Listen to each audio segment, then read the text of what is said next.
Ya Allah, karenanya kita bisa berkumpul di Masjid Al-Muttaqin, Kenjeran, Surabaya dalam rangka menghadiri tablik akbar dengan tema Anugerah Allah yang terindah bersama guru-guru kita Ustadz Syafiq dan Famsyah hafizahumullah ta'ala. Semoga Allah menjaga beliau berdua beserta seluruh keluarga beliau.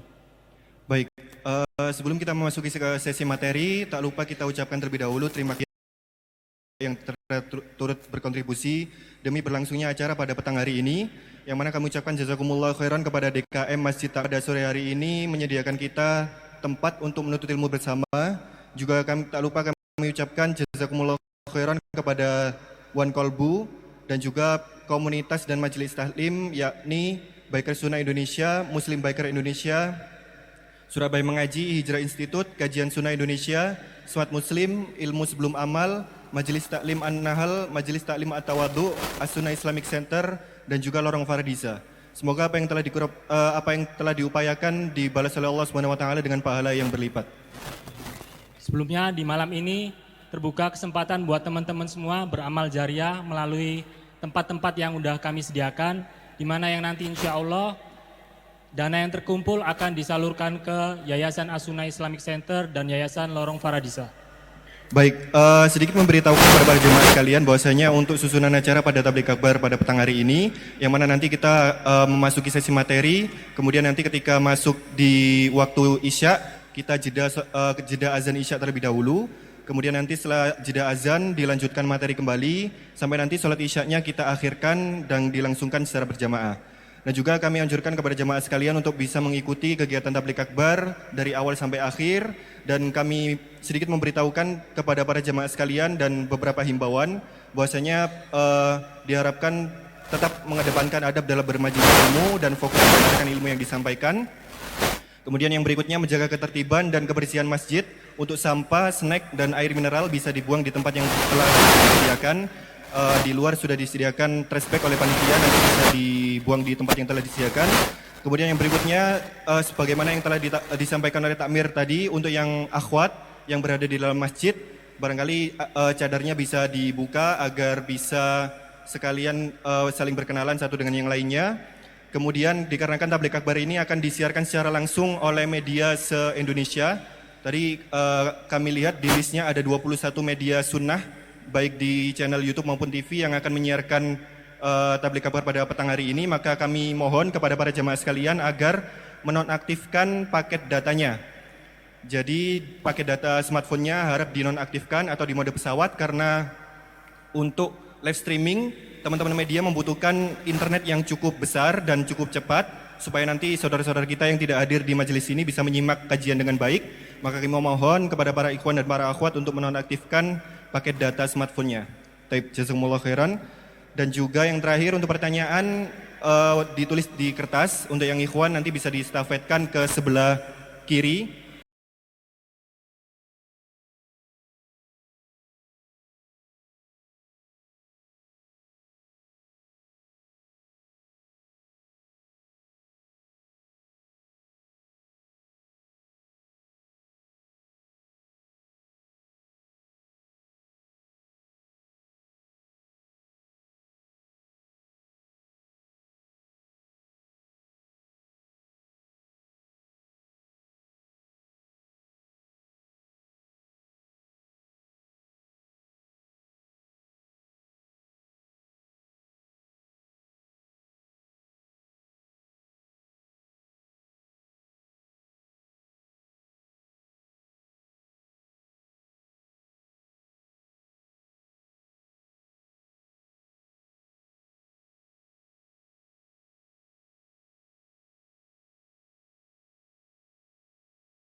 Ana bersyukur sama Allah bisa ketemu sama Syekh Fadlan.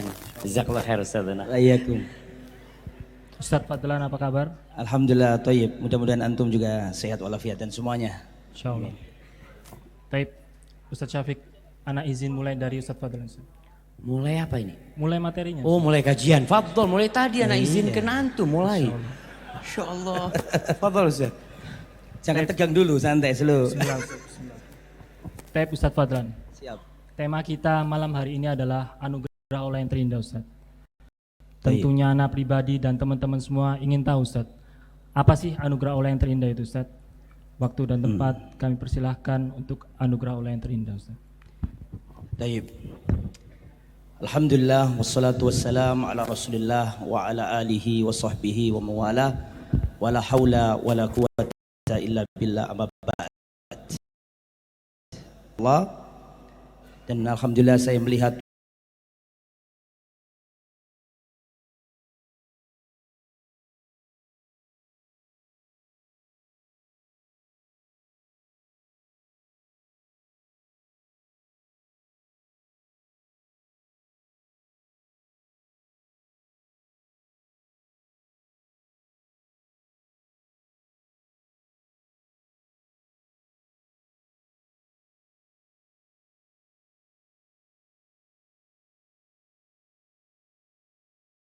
anugerah Allah yang tidak indah. Semuanya indah. Tidak ada anugerah Allah yang tidak indah. Dan anugerah Allah ini sangat melimpah ruah, kita tak mampu menghitungnya. Allah Subhanahu wa taala berfirman, "Wa in ta'uddu ni'matallah la tuhsuha." Jika kalian menghitung nikmat Allah, anugerah Allah, kalian tak akan mampu. Saking banyaknya nikmat Allah Subhanahu wa ta'ala. Baik itu nikmat kesehatan, kita lihat dalam diri kita aja. Sebelum melihat nikmat-nikmat yang lain, baru di wajah kita saja ini berapa nikmat Allah yang diberikan ke kita. Allah menganugerahkan kepada kita mata untuk melihat indahnya alam semesta ini. Coba sesekali kita memejamkan mata, terus kita renungkan seandainya saja kita nggak bisa melihat, betapa agungnya anugerah Allah berupa penglihatan mata ini. Kita diberi oleh Allah pendengaran untuk mendengarkan bunyi. Kita diberi oleh Allah lisan untuk berucap, untuk merasakan nikmat makanan. Begitu banyak nikmat Allah. Nikmat kesehatan yang ada di tubuh kita, itu belum nikmat yang ada di rumah tangga kita. Kita diberi oleh Allah istri yang baik, yang mengurusi anak-anak kita. Kita diberi oleh Allah anak keturunan yang baik. Belum lagi nikmat harta, kita diberi oleh Allah rezeki yang baik. Begitu banyak nikmat-nikmat Allah. Tetapi ikhwatal iman, anugerah-anugerah yang indah tadi tidak ada manfaatnya kalau tidak ada anugerah yang terindah. Dan anugerah yang terindah itu adalah al-hidayah. Itulah anugerah yang paling indah. Jika tidak ada nikmat terindah ini, maka nikmat-nikmat indah yang lain tidak ada manfaatnya. Bukankah Fir'aun Allah beri nikmat-nikmat dunia? Allah kasih jabatan, Allah kasih kerajaan, bala tentara, kekuatan, senjata, keluarga, istri-istri. Semua dunia diberikan Allah. Anugerah-anugerah indah dikasihkan semuanya kepada Fir'aun. Hanya ada satu anugerah yang belum diberikan, yaitu anugerah yang terindah. Maka semuanya tidak ada manfaatnya. Fir'aun tenggelam. Inilah nikmat hidayah. Tidakkah kita melihat di dalam Al-Quran ada orang namanya Qarun, diberi oleh Allah anugerah yang indah, harta yang melimpah ruah, sampai-sampai kuncinya itu dipikul oleh orang-orang yang kuat. Saking banyaknya perbendaraannya Qarun, tapi dia belum diberi oleh Allah nikmat terindah. Maka dia dan hartanya ditenggelamkan oleh Allah di bumi, karena dia belum mendapatkan nikmat yang terindah. Allah Subhanahu wa taala memberikan nikmat terindah ini kepada Nuh alaihissalam, tapi Allah tidak memberikan kepada anaknya. Nabi Nuh ingin agar nikmat terindah ini dirasakan oleh anaknya juga dan mengatakan, ya bunai irkam ma'ana, wahai buah hatiku, masuklah, kemarilah, masuk perahu agar kau selamat. Tapi karena nikmat terindah ini tidak diberikan kepada sang anak, maka sang anak pun tenggelam. Nikmat terindah ini dahulu yang diberikan oleh Allah kepada Bilal. Bilal tidak diberi oleh Allah nikmat-nikmat indah yang lain. Tidak diberi tubuh yang tampan, tidak diberi harta yang mewah, tidak diberi jabatan. Tapi ada satu anugerah yang Allah berikan kepada Bilal, dan itu adalah anugerah yang terindah. Sehingga melampaui Abu Jahal. Sehingga Bilal melampaui Abu Lahab. Karena dia memiliki nikmat yang terindah. Ikhwatal iman, jika engkau diberi oleh Allah nikmat yang terindah ini, itulah inti dari anugerah. Saking tingginya nikmat anugerah terindah berupa hidayah ini, sampai Allah turunkan ayat dari langit menuntun kita untuk minta anugerah terindah ini. Allah turunkan sebuah ayat dalam Al-Quran, ihdinas siratal mustaqim. Ya Allah, berikan hidayah ke jalan yang lurus. Ini satu-satunya doa yang ada dalam surat Al-Fatihah. Dan kalau antum melihat Al-Quran tuh, Al-Quran dimulai dari surat apa ya ikhwah? Al-Fatihah. Terakhir sampai surat An-Nas. Coba antum cek dari awal sampul itu sampai sampul yang terakhir. Coba antum melihat doa pertama dalam Al-Quran, doa apa?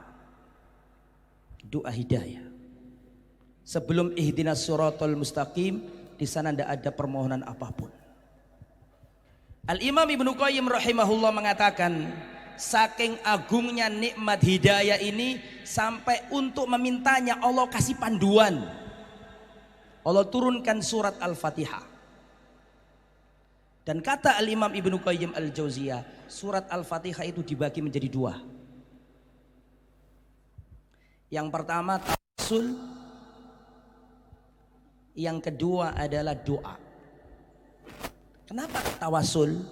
Agar doa gampang dikabulkan. Dan antum sudah sering dinasihati para ustadz-ustadz kita, tawassul ada yang boleh, ada yang tidak. Ya ayyuhalladzina amanu taqullaha wabtahu ilaihil wasilah, wahai orang-orang yang beriman, bertakwalah kepada Allah dan carilah wasilah perantara. Kata Al-Imam Ibnu Qayyim dalam surat Al-Fatihah ini dua. Yang pertama, bagian pertama adalah tawassul, bagian yang kedua adalah doa. Nah, tawassul itu dilakukan dalam rangka menguatkan doa. Bismillahirrahmanirrahim. Alhamdulillahirabbil alamin. Ar-Rahmanir Rahim, Maliki Yaumiddin, Iyyaka na'budu wa iyyaka nasta'in. Ini semuanya tawassul. Tawassul dengan nama-nama Allah yang indah. Tawassul dengan Iyyaka na'budu wa iyyaka nasta'in, bertawassul dengan beribadah dan memohon perlindungan, pertolongan hanya kepada Allah. Ini semuanya dalam rangka tawassul. Untuk apa? Untuk mentahqiq permohonan, yaitu bagian yang kedua, ihdinas siratal mustaqim. Sampai Allah buatkan tawassul berikutnya, dikasih panduan kalau mau minta hidayah, nih caranya nih. Dan ini dibaca oleh setiap muslim minimal sehari semalam 17 kali. Gak boleh kurang, kurang pasti gak sah sholatnya. Karena ihdinas siratal mustaqim adalah bagian dari Al-Fatihah, dan Al-Fatihah adalah rukunnya sholat.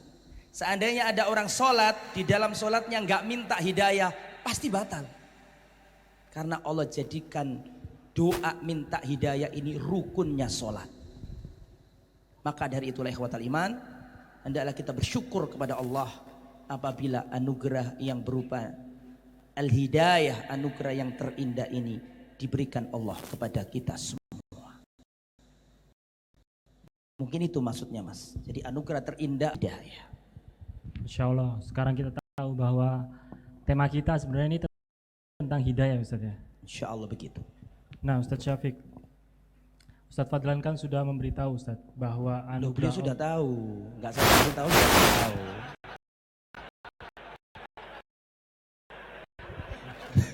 Nah, ya apa ceritanya? Loh, tripnya kayak gitu dulu. oh Ustaz. siap, tidak apa-apa. Boleh. Nah Ustaz Fadlan kan udah memberitahu kita bahwa anugerah Allah yang terindah itu adalah hidayah Ustaz. Apa sih pentingnya hidayah Ustaz kok sampai-sampai jadi anugerah Allah yang terindah Ustaz? Ya udah dijelaskan tadi.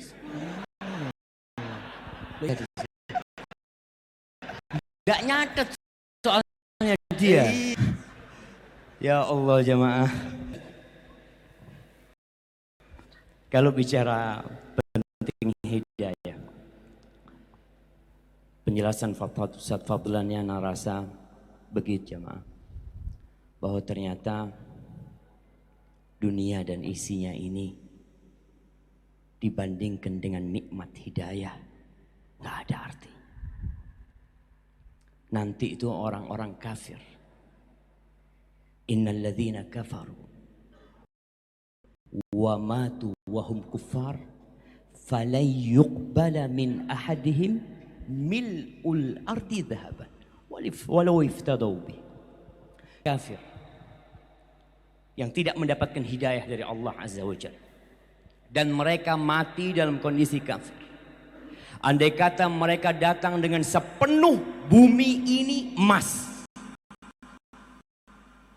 bukan hanya sebesar Freeport yang diperebutkan, bukan hanya sebesar Pulau Jawa, tapi sebesar bumi ini emas, mereka ingin menebus diri mereka, nggak akan diterima jemaah. Supaya antum bisa mencerna apa yang disampaikan Ustaz Fadlan tadi. Manusia ini makhluk yang mulia. Kita selalu mendengar firman Allah, laqad khalaqnal insana fi ahsani taqwim. Sesungguhnya kami, apa artinya? Laqad khalaqnal insana fi ahsani taqwim. Sesungguhnya manusia, kasih hadiah. Yang tidak paham kasih hadiah, yang paham gak usah kasih hadiah. Kenapa jamaah? Lebih mahal mana hadiah ini sama hidayah? Lebih mahal hidayah. Laqad khalaqnal insana fi ahsani taqwim thumma radadnahu asfala safilin. Sesungguhnya kami telah menciptakan manusia dalam wujud yang paling indah, yang paling sempurna. Tapi jangan diputus di sini ayatnya. Karena Allah mengatakan thumma, kemudian kami balikkan manusia ke tempat yang paling rendah. Illal ladzina amanu, kecuali orang-orang yang beriman. Wa amilus salihat, dan beramal saleh. Falahum ajrun ghairu mamnun. Jamaah rahimakumullah, kalau bicara keperluan kita kepada hidayah ini, kalau bukan karena hidayah Allah, manusia itu lebih buruk daripada binatang. Walaupun mereka berdasi, walaupun mereka menjadi pejabat, penguasa, memiliki tahta, bahkan raja pun, apa kata Allah tentang orang-orang yang menolak wahyu ilahi? Allah mengatakan innal ladzina kafaru yatamatta'un wa ya'kulun kama ta'kulul an'am wan naru mathwal lahum. Sesungguhnya orang-orang kafir, mereka bersenang-senang, mereka makan seperti makannya sapi, seperti makannya kambing, seperti binatang ternak yang dia pikirkan hanya perut dan yang di bawah perutnya. Berapa lama dia akan hidup di muka bumi ini? Seperti binatang. Kenapa kok lebih buruk daripada binatang? Binatang tuh tahu dengan penciptanya. Tapi ada manusia yang menghambakan dirinya kepada pohon. Ada yang kepada mentari. Bagaimana mereka yang menyembah mentari tatkala mentari itu terbenam di ufuk barat? Oh, Tuhannya sudah ono. Besok ketemu lagi. Sedangkan kita yang beriman kepada Allah, Allahu la ilaha illa huwal hayyul qayyum. La ta'khudhuhu sinatu wa la naum. Oleh karena itu, kalau tadi Ustaz Fadlan menyebutkan kita disuruh berdoa sehari sedikitnya 17 kali dalam sebuah hadis qudsi. Allah Jalla Jalaluh mengatakan, "Ya ibadi, kullukum dhal illa man hadaituh." Wahai hamba-hambaku, kalian semua tersesat kecuali orang yang ahli hidayah. Fastahduni ahdikum. Kalian minta hidayah kepadaku, pasti aku kasih.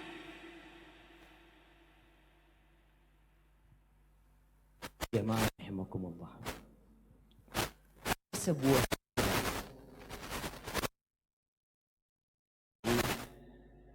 rahimahullah, kalau Allah tidak menurunkan hujjah kepada hambanya kecuali surat ini, itu cukup buat mereka.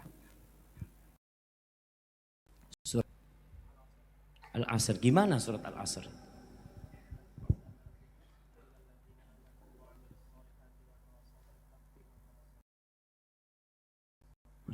Betul siapa? Yo betul lah. Itu nanti pakai sarung ya. Insyaallah. Wal asr. Allah bersumpah demi masa. Demi waktu asar. Karena modal hidup bukan harta. Modal hidup manusia itu waktu. Antum lihat yang punya harta 1 triliun. Kalau tiap bulan, tiap tahun, dia perlu 1 miliar. Kalau punya harta 1 triliun cukup berapa tahun hidup jamaah? 1000 tahun. Tapi 70 tahun mati. Allah mengatakan innal insana lafi khusr. Sesungguhnya manusia itu benar-benar dalam keraguan. Keraguan. Apa Ustaz? Kerugian. Lah, ana jadi grogi dulu sama Ustaz Fadlan. Dilihatin dong sama Ustaz itu. Ustaz. Jangan Ustaz seperti itu. Ana izin minum dulu Ustaz ya. Masya Allah.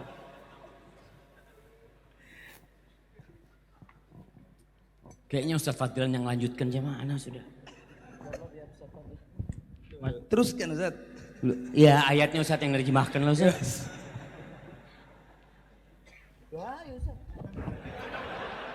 Loh, kok disuruh teruskan sama beliau? Iyalah, anak kan tadi sudah jadi ragu itu Ustaz. Makanya fadhol Ustaz. Fadhol Ustaz. Apa ono sing diterus Fadholan iki jamaah. Iki lek fadholan sampai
Rasulullah sallallahu alaihi wasallam mengatakan akhbaroni Jibrilu anifa. Baru saja Jibril mengabarkan kepadaku jawabannya. Kata Abdullah bin Salam, Jibril, dzaka adul Yahud. Jibril, musuhnya orang Yahudi. Adapun pertanyaanmu yang pertama, kenapa bayi kok kadang mirip bapak dan mirip keluarga ibu? Tergantung airnya siapa yang lebih duluan. Jika airnya laki-laki mendahului airnya perempuan, maka dia pergi dengan kemiripan.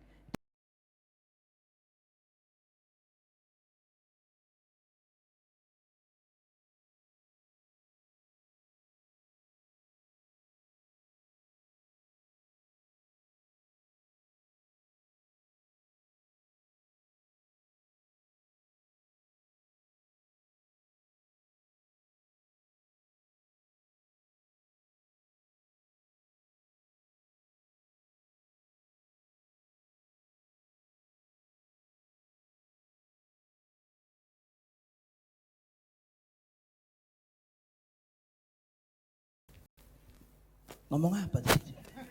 Saya nggak paham. Siap nanti, taib. Maka yang pertama kali dihidangkan kepada penghuni neraka, penghuni surga adalah hatinya ikan paus. Maka di tempat itu juga bin Salam masuk Islam. Asyhadu an la ilaha illallah wa asyhadu anna Muhammad Rasulullah. Masuk Islam. Kemudian Abdullah bin Salam mengatakan, ya Rasulullah, sesungguhnya orang-orang Yahudi itu kaum pendusta. Tolong rahasiakan dulu keislamanku. Tapi cobalah katakan ke mereka, siapa aku ini? Maka Rasulullah SAW di depan orang-orang Yahudi mengatakan, ya ma'syar, wallahi, demi Allah, antullah, demi Allah kalian itu tahu aku Rasul. Berimanlah padaku. Kemudian Rasulullah SAW bertanya, siapa Abdullah bin Salam di tengah-tengah kalian? Mereka menjawab, khairuna ibn khairina, orang baik anaknya orang baik. Alimuna ibn alimina, orang alim anak dari orang alim yang ada di antara kami. Bagaimana pendapat kalian kalau Abdullah bin Salam masuk Islam? Ma'adallah, kita berlindung kepada Allah jangan sampai dia masuk Islam. Maka Rasulullah mengatakan, ukhruj, keluarlah wahai Abdullah bin Salam, keluarlah. Kemudian Abdullah bin Salam mengatakan, ya ma'syara qaum, wallahi innakum ta'lamuna annahu Rasulullah haqqa. Wahai kaumku, kalian tahu bahwa dia ini Rasul yang kalian tunggu-tunggu. Fa inni asyhadu an la ilaha illallah wa anna Muhammad Rasulullah. Saya bersaksi bahwa Allah tiada yang berhak disembah kecuali Allah dan Nabi Muhammad utusan Allah. Langsung orang Yahudi mengatakan, syarruna ibn syarrina, orang bajingan anaknya bajingan, orang jelek anaknya orang jelek. Kenapa Abdullah bin Salam masuk Islam sedangkan kaumnya tidak masuk Islam? Karena dia jujur dalam berpikir. Salman Al-Farisi, Allah Subhanahu wa taala memilih Salman yang ada di tengah-tengah penyembah api. Allah lebih memilih Salman, tapi Allah tidak memilih Abu Thalib. Abu Thalib serumat sama Nabi, sekamar barangkali sama Nabi. Sejak kecil dia merawat Nabi, kasih makan Nabi. Abu Thalib mendengarkan ayat Al-Quran bukan dari orang lain, dari Rasulullah. Dan Rasulullah adalah suara terindah di muka bumi. Banyak alasan seharusnya Abu Thalib masuk Islam, tapi gak bisa masuk Islam. Allah lebih memilih Salman Al-Farisi di tengah-tengah negeri Persia. Itulah hidayah, anugerah. Allah Subhanahu wa taala memilih Salman dan tidak memilih Abu Thalib. Maka bersyukurlah ketika Allah Subhanahu wa taala memberikan hidayah kepada kita. Manusia di muka bumi ini banyak, tapi tidak semuanya diberi nikmat Islam. Dan kita alhamdulillah diberi nikmat Islam. Karena buktinya banyak orang tidak Islam. Di antara orang-orang Islam yang banyak ini, kita difilter Allah menjadi orang Islam yang mau sholat. Karena banyak orang ngaku Islam tapi dia nggak sholat atau bolong-bolong sholatnya. Dan di antara orang yang sholat-sholat, kita bersyukur kepada Allah karena kita dipilih orang yang mau sholat berjamaah. Karena ada orang sholat tapi dia nggak bisa berjamaah. Di antara orang-orang yang sholat berjamaah, kita bersyukur diberi petunjuk oleh Allah mau menuntut ilmu. Karena ada banyak orang bisa sholat jamaah, gak bisa dia belajar menuntut ilmu. Dan di antara orang-orang yang menuntut ilmu, kita dipilih lagi oleh Allah menjadi orang yang mau menuntut ilmu sesuai tuntunan Al-Quran dan Sunnah. Jadi kita datang ke sini sesudah melalui filter-filter yang sangat banyak. Dan itu tidak bisa terjadi kalau bukan karena hidayah dari Allah Subhanahu wa ta'ala. Wallahu a'lam. Keringetan aku Ustaz. Fadhal. Bismillah. Fadal Ustaz. Masya Allah. Sekarang buat Ustadz Syafiq nih. Ustadz, mungkin antum juga ada kisah Ustadz. Tapi kisah bagaimana seseorang di masa kini dapat hidayah Ustadz. Katanya Ustaz Fadlan tadi kan harus mencontoh yang masa lalu. Kok antum masa kini gini? Maksudnya apa gitu? Padahal sudah belajar berjam-jam dihafalkan teks tadi. Sik salah itu. Subhanallah jemaah. Subhanallah, kalau kita dengar bagaimana kisah yang disampaikan Ustaz Fadlan Umar bin Khattab radhiyallahu anhu. Hanya satu dari sekian sahabat. Semua sahabat yang dapat hidayah Islam punya kisah masing-masing. Dan antum yang hadir di tempat ini semua punya kisah masing-masing. Allah Azza wa Jalla mengatakan innaka la tahdi man ahbabta walakin Allah yahdi man yasha wa huwa a'lamu bil muhtadin. Sesungguhnya engkau tidak bisa memberikan hidayah kepada orang yang engkau cintai. Kenapa kok Abu Thalib nggak dapat hidayah? Sampai akhir hayatnya Nabi alaihi salatu wasalam tidak pernah putus asa berdakwah mengajak pamannya. Tapi Allah memberikan hidayah kepada siapa yang Allah kehendaki. Allah tuh lebih tahu siapa yang pantas dapat hidayah. Mungkin kita melihat fulan ini baik Ustaz, kenapa nggak dapat hidayah? Kita nggak tahu siapa. Apa yang ada di hati fulan? Di masa kini kalau bicara cerita hidayah, ada orang yang dapat hidayah karena absen. Subhanallah Ustaz, anak ketemu orangnya langsung yang cerita. Dia di Semarang. Dia Katolik. SD, SMP, SMA umum. SD, SMP Katolik. Kemudian dia di SMA negeri. Ketika hari pertama absen, gurunya bertanya, siapa yang non muslim? Dia lihat, gak ada yang ngacung temannya. Dia gak ngacung juga. Subhanallah. Dia gak ngacung dia. Akhirnya dia pulang dari sekolah, ngomong sama ibunya, Bu, aku teh Islam ibu, kata dia. Soalnya temennya gak ada yang non muslim, masuk Islam akhirnya jemaah. Subhanallah. Begitu mudahnya kalau bicara hidayah. Allah tuh tahu siapa yang pantas mendapatkan hidayah. Ada yang dapat hidayah karena celana seorang pemain bola. Ini cerita di Eropa sana.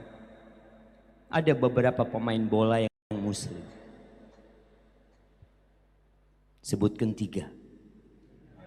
Angkat tangan semuanya. Apal kabeh.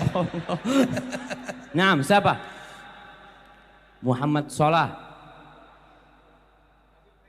Nabil Fekir, Hakim Siang. Anakku nggak kenal. Betul. Kasih. Berarti Ustaz Syafiq Siapa? juga hafal ya? Karim Benzema. Kenal di mana antum sama dia? Waduh, ucok nonton bola lagi lah. Jamaah nggak ada penonton bola yang sehat.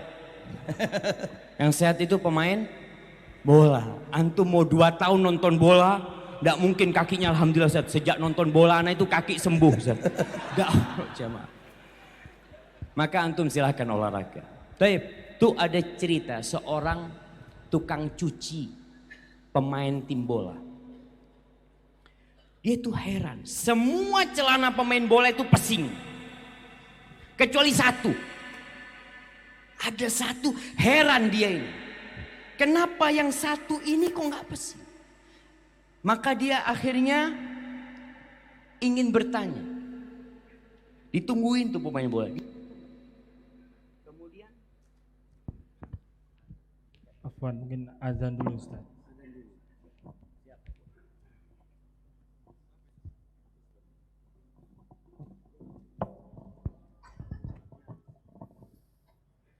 Allahu Akbar,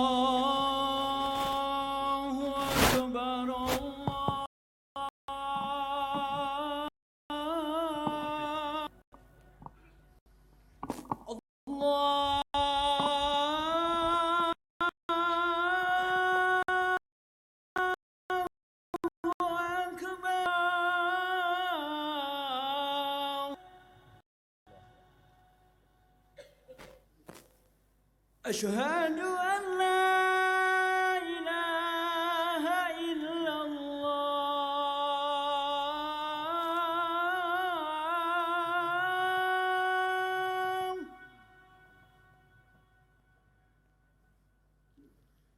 Asyhadu an la ilaha illallah.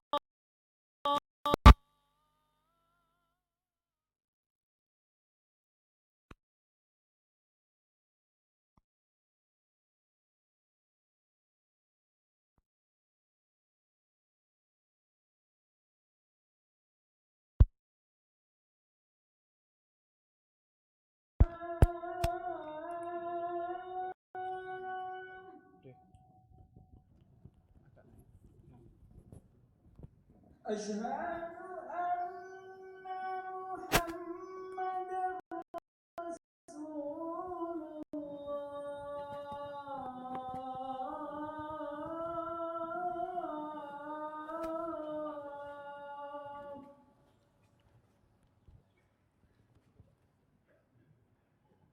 Hayya 'alas salat. Hadiah kok Siti?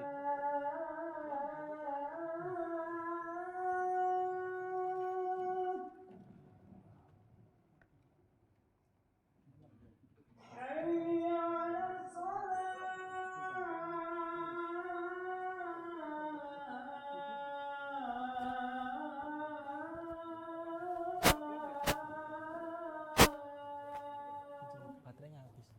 Baterai habis. Iya. Udah.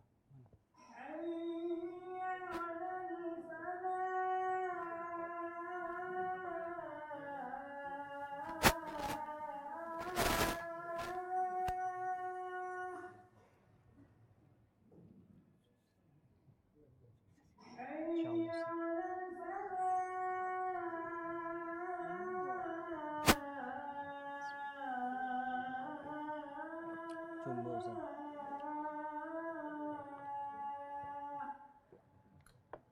Kopi Ustaz.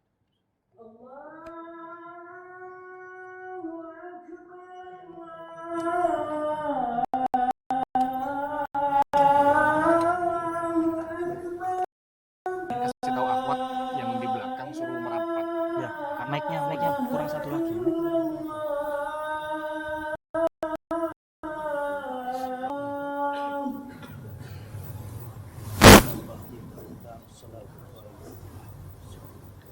Baik, pemberitahuan buat akhwat supaya maju lagi karena katanya sampai dibagiin saudara-saudarinya buat mendapat tempat yang di lapangan, maju lagi.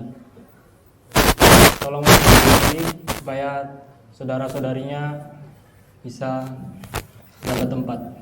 Taib, fadhol Ustaz. Nah, yang dapat hidayah insya Allah maju. Insyaallah. Yang belum dapat hidayah nggak mau maju kayaknya.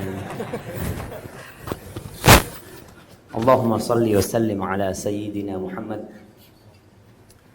Kemudian perempuan ini tukang laundry, bajunya pemain bola itu tanya, entah sama siapa dari pemain bola itu. Dia bertanya, kenapa sih kok celanamu nggak sama yang lainnya? Jawab dia cuma satu, ana muslim. Saya muslim. Apa itu Islam? Ternyata masih banyak orang-orang yang belum mendengar tentang Islam. Jauh dari sentuhan-sentuhan hidayah. Tapi Allah kirim hidayah lewat celana pemain bola. Akhirnya dia masuk Islam.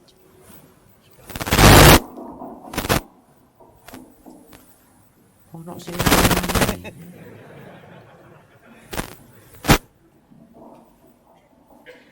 Masya Allah. Itu jangan digoyang-goyang punya antum. Enggak, Ustaz.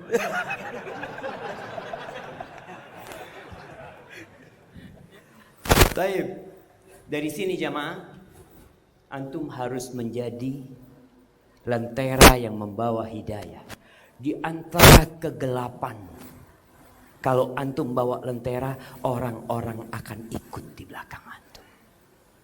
Ketika antum yang udah ngaji ternyata tidak ini dalam kehidupan kita, sunnah Rasul Sallallahu Alaihi Wasallam hanya kita hafal, hanya kita kaji, hanya kita catat dan kita tidak mengamalkan, gimana orang akan dapat hidayah?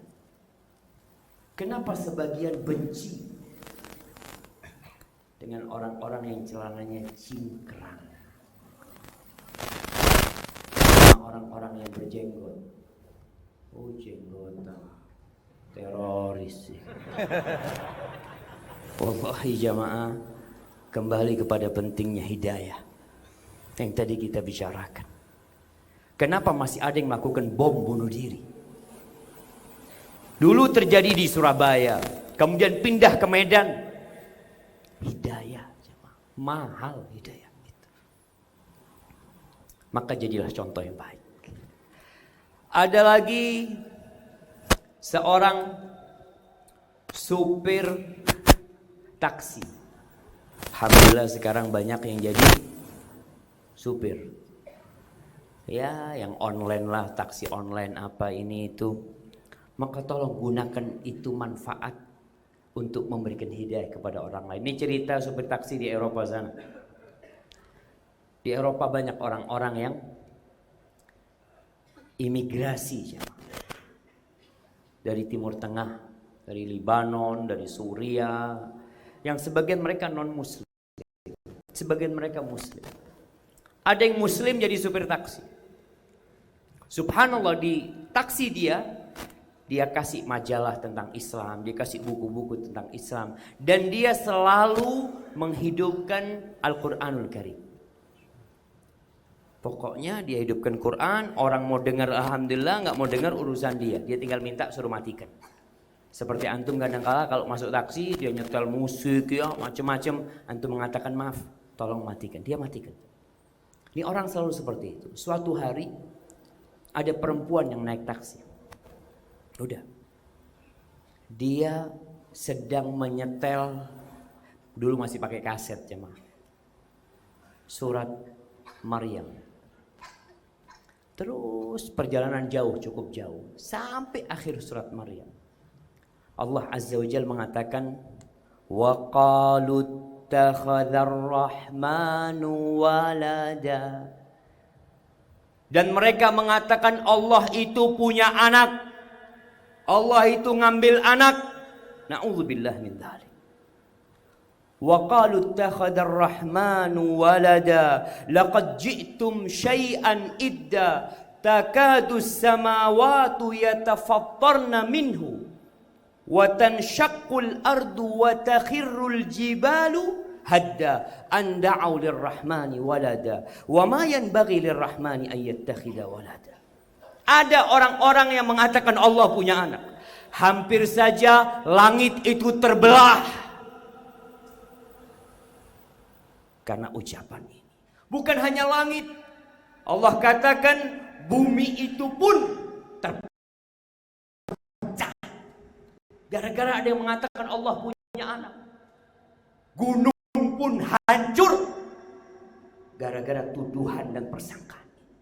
Mereka mengatakan perempuan ini ketika ayat ini dia sampai rumahnya. Ternyata yang di belakang ini orang Libanon, Nasrani.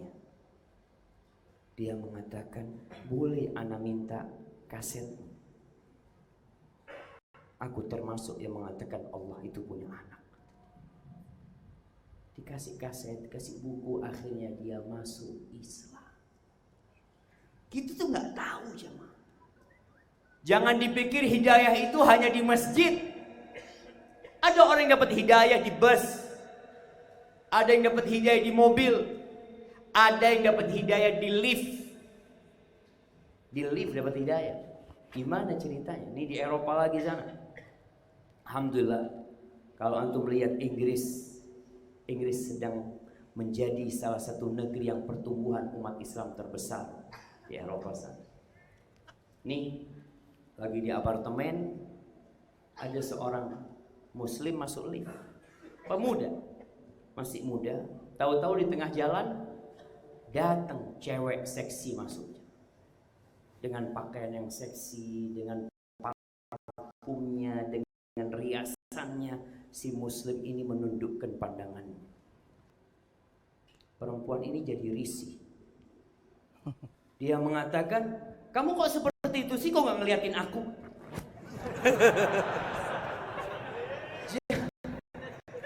Tujuan tuh perempuan pakai rok mini, pakai apa-apa, supaya dilihat.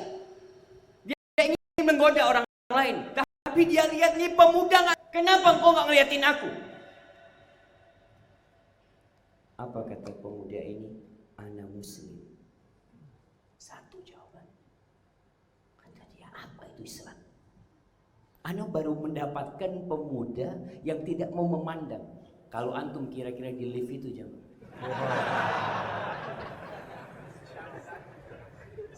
Antum mungkin bertanya, mau kemana Mbak?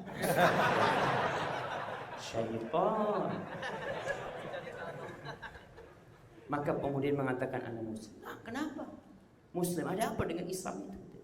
Dia ceritakan bahwa kita diperintahkan untuk menundukkan pandangan kita, untuk menjaga kehormatan kita, sampai akhirnya pemuda ini sampai ke tempat tujuannya. Wanita ini minta nomor teleponnya pemuda itu. Antum kalau dimintai nomor telepon, dari awal antum nawarkan diri, fadhol nomor telepon. Ini perempuan Masya Allah, akhirnya dia ingin tahu Islam lebih dalam lagi. Sama pemuda ini diarahkan untuk menuju ke Islamic Center. Dan berapa waktu masuk lift lagi dengan jilbabnya yang sudah rapat. Wallahi kita nggak tahu hidayah dari mana. Dan tugas kita menyampaikan, mengajak orang-orang, kesian mereka jamaah.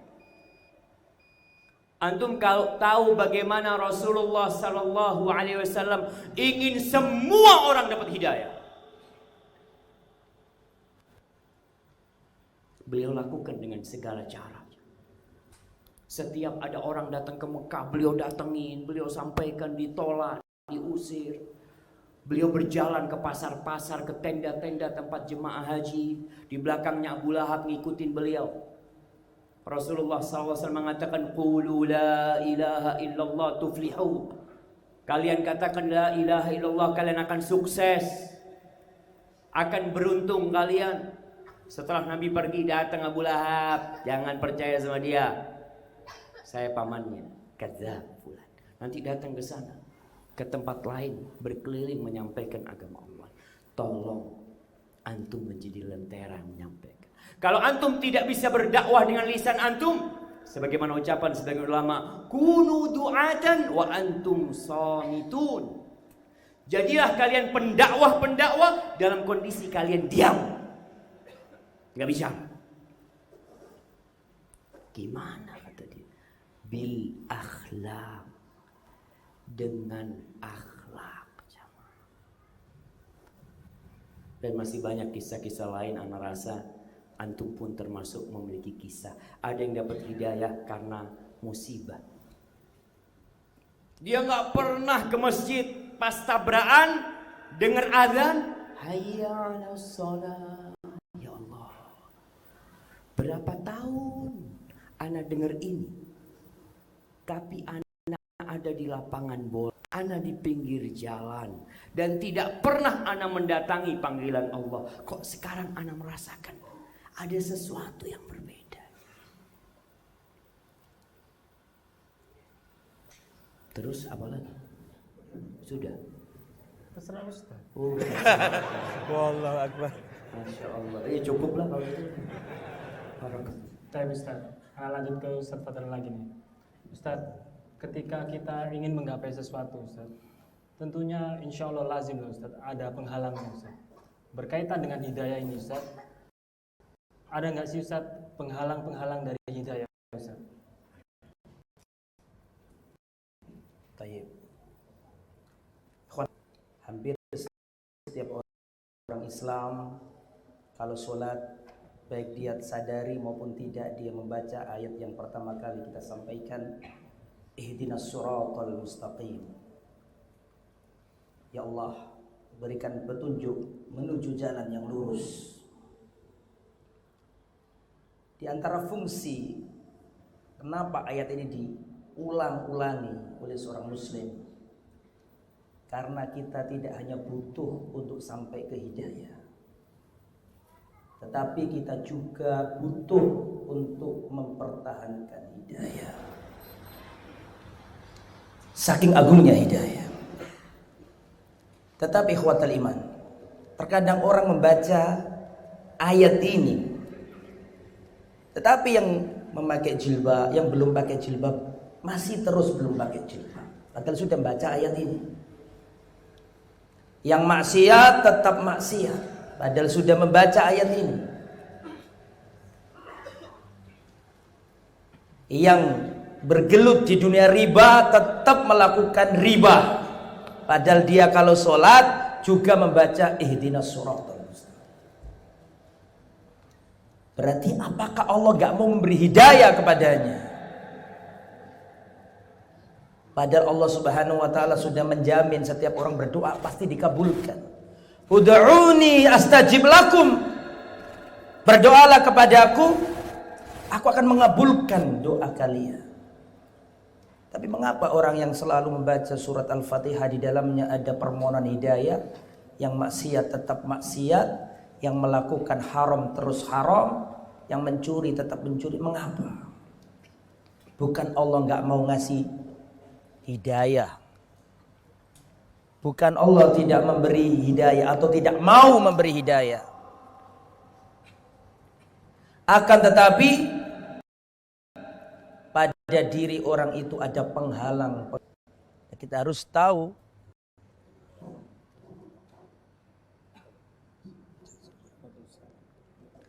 maka lazim kita harus tahu apa saja yang bisa menghalangi datangnya hidayah. Yang pertama dan yang paling utama adalah al-kibr, sombong. Sombong ini membuat orang yang sudah tahu kebenaran nggak bisa ikut kebenaran, meskipun dia tahu bahwa itu kebenaran. Allah Subhanahu wa taala berfirman, wa idh qulna lil malaikati isjudu. Wa idh qulna lil malaika, ketika Allah Subhanahu wa taala berkata kepada mereka, usjudu li Adam, sujudlah kalian kepada Adam. Fasajadu, maka semua malaikat sujud. Illa iblis, kecuali iblis. Iblis enggak mau sujud. Mengapa iblis enggak mau sujud? Aba wastakbara. Dia enggan dan dia sombong. Kibr, sombong. wa kana minal kafirin, maka dia termasuk orang-orang kafir. Saya mau tanya, tolong dijawab. Itu iblis tahu nggak kalau yang memerintahkan itu Allah? Itu iblis tahu nggak kalau Allah itu al-ilah? Jadi dia ngerti kebenaran. Seperti orang ngerti ini riba, ngerti ini haram.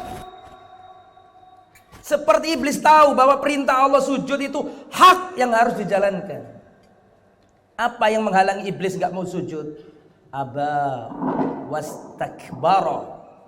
Dia enggan dan dia sombong. Wa kana minal kafirin. Maka dia termasuk orang yang kafir. Padahal dia tahu kebenaran. Sombong itu apa ya ikhwah? Sombong seperti yang disampaikan oleh Rasul, batarul haq wa hamtun nas. Menolak kebenaran dan meremehkan manusia. Dan itu dua-duanya dilakukan oleh iblis.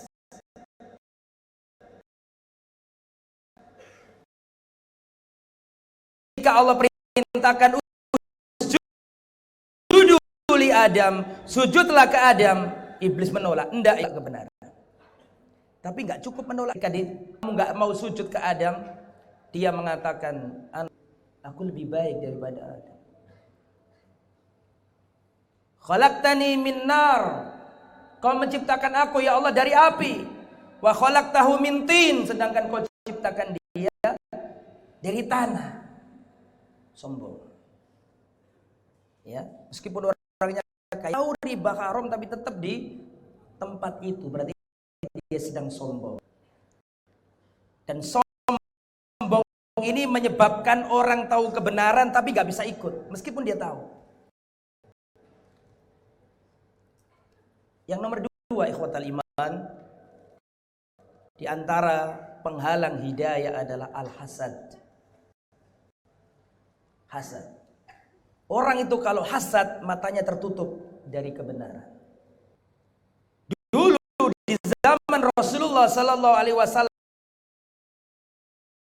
orang-orang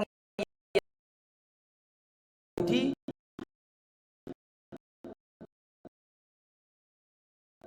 ada tinggal di kota Madinah.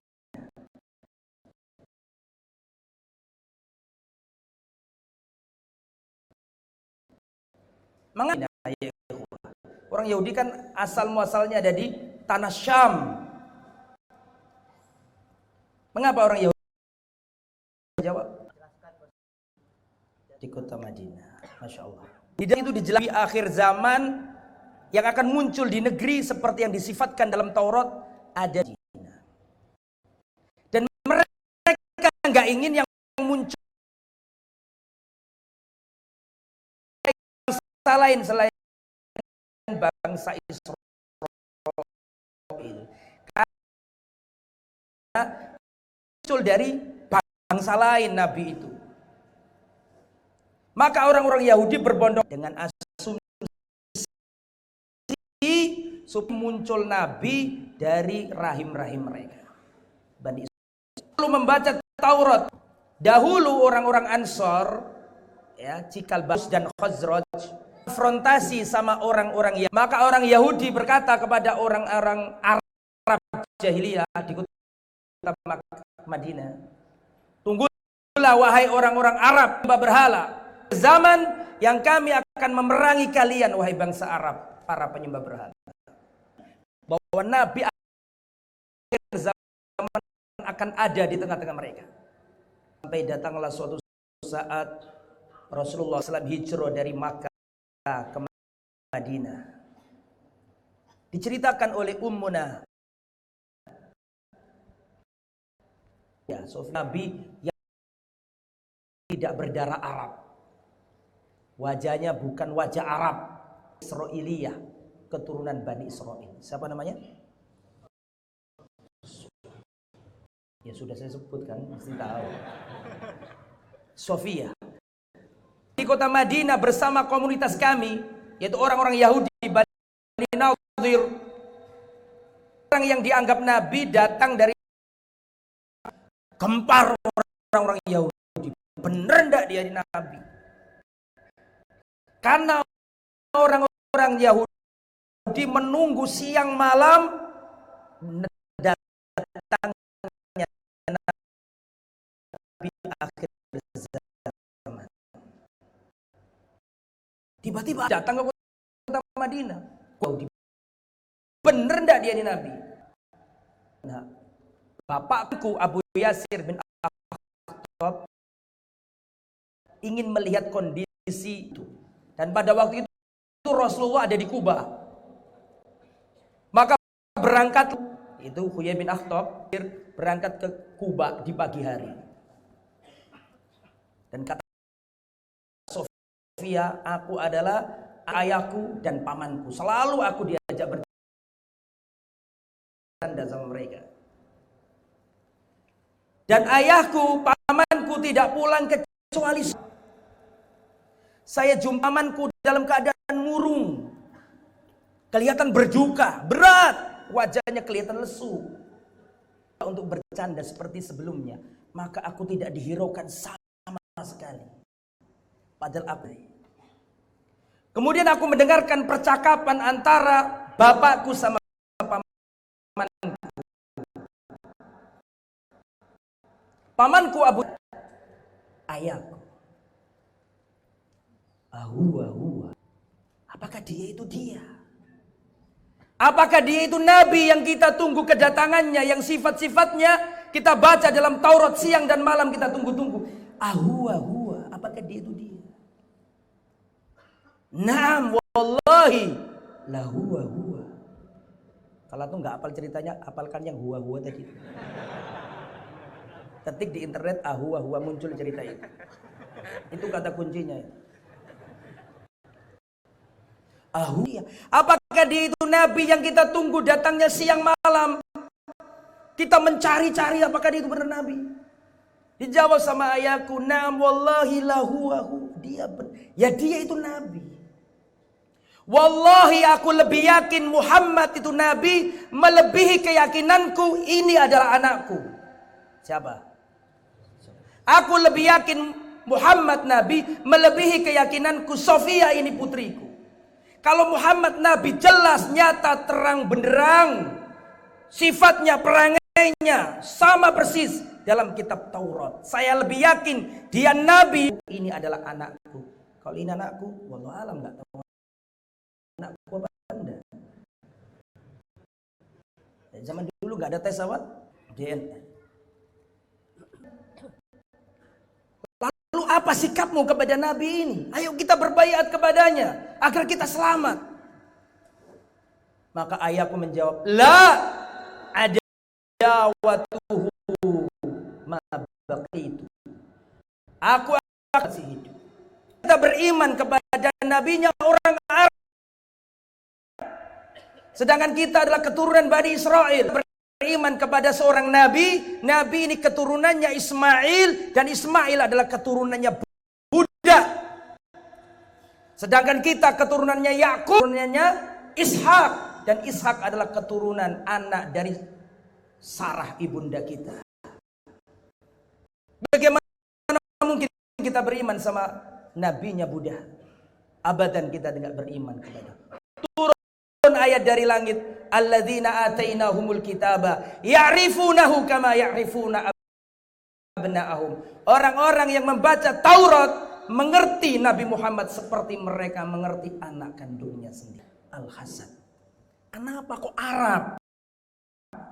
Bani Israel yang dapat nikmat nubuah itu hasad menyebabkan orang tidak bisa. Itu orang Yahudi tahu nggak kalau Nabi Muhammad nabi? Hasad ini menyebabkan pengetahuanmu tentang kebenaran nggak bisa mengikuti kebenaran.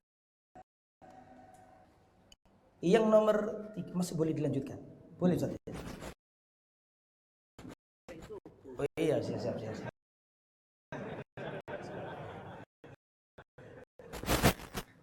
Nomor 3 nih, penyebab 3 adalah at-ta'assub. At-ta'assub bil aba. Fanatik buta terhadap ajaran nenek moyang, orang sulit dapat hidayah. Rasulullah Sallallahu Alaihi Wasallam, paman beliau sakit keras. Siapa paman beliau ini? Abu Talib. Siapa Abu Talib itu? Paman Nabi yang merawat Nabi ketika Nabi semenjak umurnya Nabi 8 tahun. Dan pamannya Rasul Abu Talib wafat ketika umur Nabi 50 tahun. Abu Talib merawat Nabi, membackup dakwah Nabi berapa tahun sejak kecil berarti? Sing cepet ojo. 50 dikurangi berapa? 8. 2 tahun. Yang merawat Nabi, ngasih nafkah Nabi, merawat Nabi. Wahyu pertama kali disuruh menyebarkan ke kaumnya, ditolak sama pamannya Abu Lahab. Tidak boleh. Segera pegang tangan ponakan kita ini sebelum dibunuh oleh orang-orang Arab. Maka Abu Talib mengatakan, aku akan membela ponakan, melukai ponakanku. Hanya saja aku. Bahkan Rasul mengatakan kafir Quraisy tidak sanggup melukai aku sampai pamanku wafat. Baru kafir Quraisy melukai aku. Dulu nggak bisa karena ada Abu Talib. Maka Rasulullah saking sayangnya kepada pamannya, ketika sakit keras, hampir mati, Rasulullah pamannya. Ternyata Rasulullah sudah kedahuluan Abu Jahal di tempat itu. Tak Rasulullah tidak menghiraukan Abu Jahal, Rasulullah mendatangi pamannya yang dalam kondisi sakaratul maut, hampir wafat.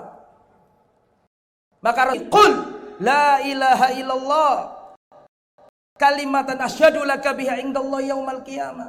La ilaha illallah paman, sebuah kalimat yang kalau engkau mengucapkannya paman, aku akan bersaksi membelamu pada hari kiamat. Ucapkan paman. Abu Jahal, omongan itu sama Abu Jahal. Ya Aba Talib, atarghabu an millati Abdul Muttalib? Hei Abu Talib, apakah kamu benci dengan ajaran? So, berarti itu alasan yang dipakai untuk menyesatkan Abu Talib. Tapi si moyang Abu Talib enggak ngomong begini. Jangan masuk Islam, bila itu namanya. Jangan masuk Islam, nanti kamu capek sholat puasa. Enggak itu. Paham, yang paling bisa menyesatkan orang jahiliyah itu nenek moyang. Maka alasan itu yang dipakai oleh siapa? Abu Jahal. Ya Aba Talib, atarghabu an millati Abdul Muttalib? Hei Abu Talib, apakah kamu benci dengan ajaran bapakmu sendiri, Abdul Muttalib? Bingung. Tangi Nabi, ayo paman, ucapkan la ilaha illallah paman. Ini pentingnya kita dakwatul aqarib, mendakwai keluarga. Rasulullah tidak pernah bosan. Sampai nyawa hampir melayang, Nabi masih ngerengek-rengek kepada pamannya. Paman, ucapkan la ilaha illallah paman. Bingung. Diulangi lagi sama Abu Jahal. Huwa ala millati Abdul Muttalib. Dia mati dalam keadaan membawa agamanya Abdul Muttalib. Wa aba an yaqula la ilaha illallah. Tidak mau mengucap la ilaha illallah. Rasulullah sedih dan Rasulullah mengatakan, ama wallahi, demi Allah wahai pamanku, aku akan terus mendoakanmu paman selama aku tidak dilarang. Langsung turun ayat dari langit. Maka nalin nabiyyi walladzina abidan, yang orang yang beriman mendoakan orang yang mati dalam keadaan kafir. So, perhatikan. Tadi saya ulangi lagi, Salman dipilih Allah. Salman ini kalau ditanya orang, man anta ya Salman? Siapa kamu ini wahai Salman? Salman menjawab, ana ibnul Islam. Aku gak bangga dengan nenek moyang. Saya mau tanya, siapa nama bapaknya? Ngiro tahuan tuh, wong aku gak ero. Gak ada yang tahu karena dia gak bangga dengan nenek moyangnya. Padahal dia itu anaknya bangsawan di negeri Persia. Sampai kita umat Islam gak tahu nama bapaknya Salman. Tanya, man anta ya Salman? Ana ibnul Islam, aku anaknya Islam. Tapi lihat Abu Thalib kalau ditanya, "Man anta ya Abu Thalib?" "Ana Abu Thalib ibn Abdul Muttalib ibn Hashim bin disebutkan apal semuanya. Makanya sulit masuk Islam. Fanatik terhadap ajaran nenek moyang. Sedangkan Salman tidak ta'assub, maka Allah pilih, diberi hidayah oleh Allah. Boleh dilanjutkan lagi.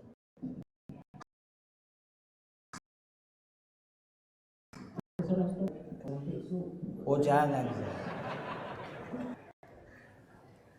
Di antara yang menjadi penghalang hidayah adalah teman yang rusak. Teman yang rusak.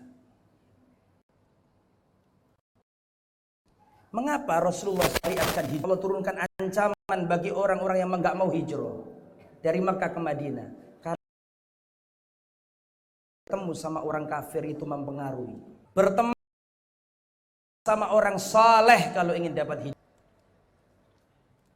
Rasulullah dan Allah memerintahkan hijrah karena berkumpul sama orang kafir itu membuat orang hilang hidayah dari dirinya. Masih ingat nggak bila nyawa? Dia ingin bertobat, tanya, apakah masih boleh tobat? Keliru tanyanya. Yang pertama tanya ke ahli ibadah. Apakah orang masih bisa tobat? Oh nggak bisa tobat, sudah membunuh 99 nyawa kok. Akhirnya dia mikir, loh aku pengen baik kok gak oleh. Dipateni sisan jadi berapa? Tapi hati kecilnya pengen baik orang ini. Tanya lagi, apakah masih bisa tobat? Datang, inna taubat.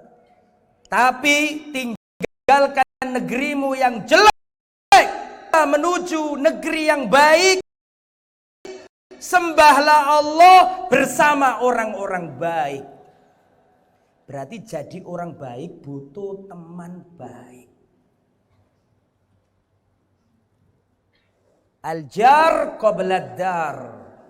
Pilihlah tetangga sebelum engkau memilih rumah. Baik, ngaji bareng untuk menguatkan iman. Makanya ini bukan hadis ya, karena ini bukan hadis. Al-jar qabla dar. Pilihlah rumah. Jangan sekedar tempat, jangan. Tapi lihat lingkungannya. Pilih belum Anda pilih rumah. Ini bukan hadis karena ini enggaklah. Tetapi maknanya karena ada ayat Al-Qur'an yang menunjukkan kebenaran. Artinya Fir'aun pernah berdoa, Rabbi benili bajanna. Ya Allahku, di sisimu sebuah rumah di dalam surga. Paham maksudnya? Ya Allah, bangunkan untukku di sisimu sebuah rumah. Istrinya Fir'aun lebih memilih siapa?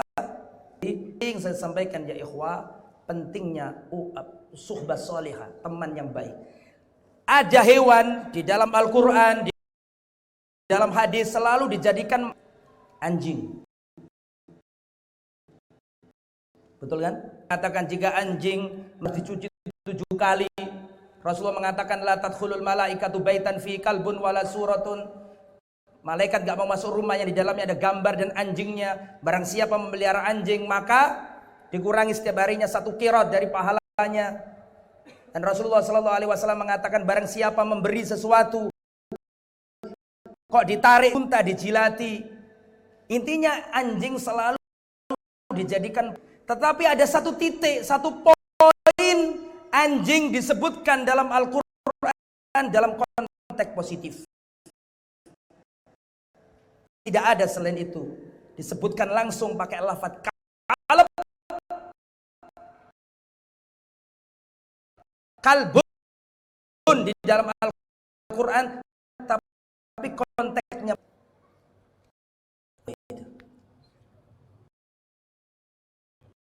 anjing yang terdapat dalam surat Al-Kahfi. Wa kalbuhum. Jadi satu seekor apa di situ. Dan setiap malam Jumat kisah anjing ini dilupakan. Nah pertanyaannya nih, anjing ini dalam beberapa tempat, banyak tempat selalu negatif. Ashabul Kahfi ini ceritanya positif. Kenapa? Karena dia berteman sama orang-orang. Berarti boleh Ustaz, saya berteman sama anjing.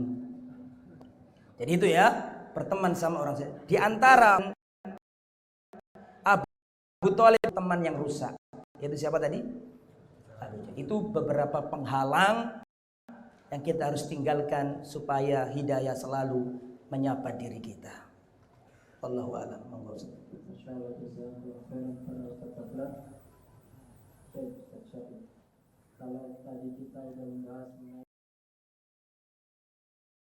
Lalu kita membahas mengenai bagaimana kisah seseorang di masa lampau dan di masa kini dapat hidayah. Setelah itu dipaparkan hidayah. Pertanyaannya Ustadz, setelah ini kita bagaimana kita menjaga hidayah? Ya, tinggalkan penghalang-penghalangnya.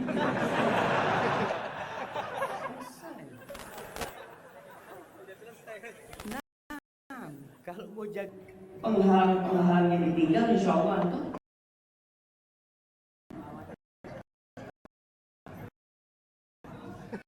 Betul kan Ustaz? Iya Ustaz. Tadi bicara doa minta hidayah.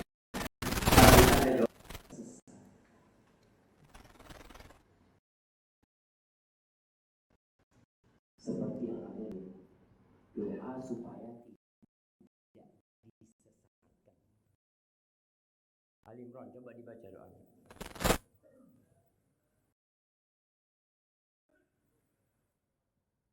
Masya Allah.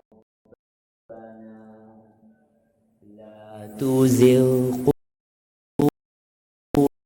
qulubana idh hadaytana wa hab lana min ladunka innaka antal wahhab. Selain terus minta hidayah sama Allah, kita juga takut tersesat. Jangan sok suci, husnul khotimah. Bahwa kita harus rasa khawatir. Ada penulis wahyu di masa Rasulullah mati murtad,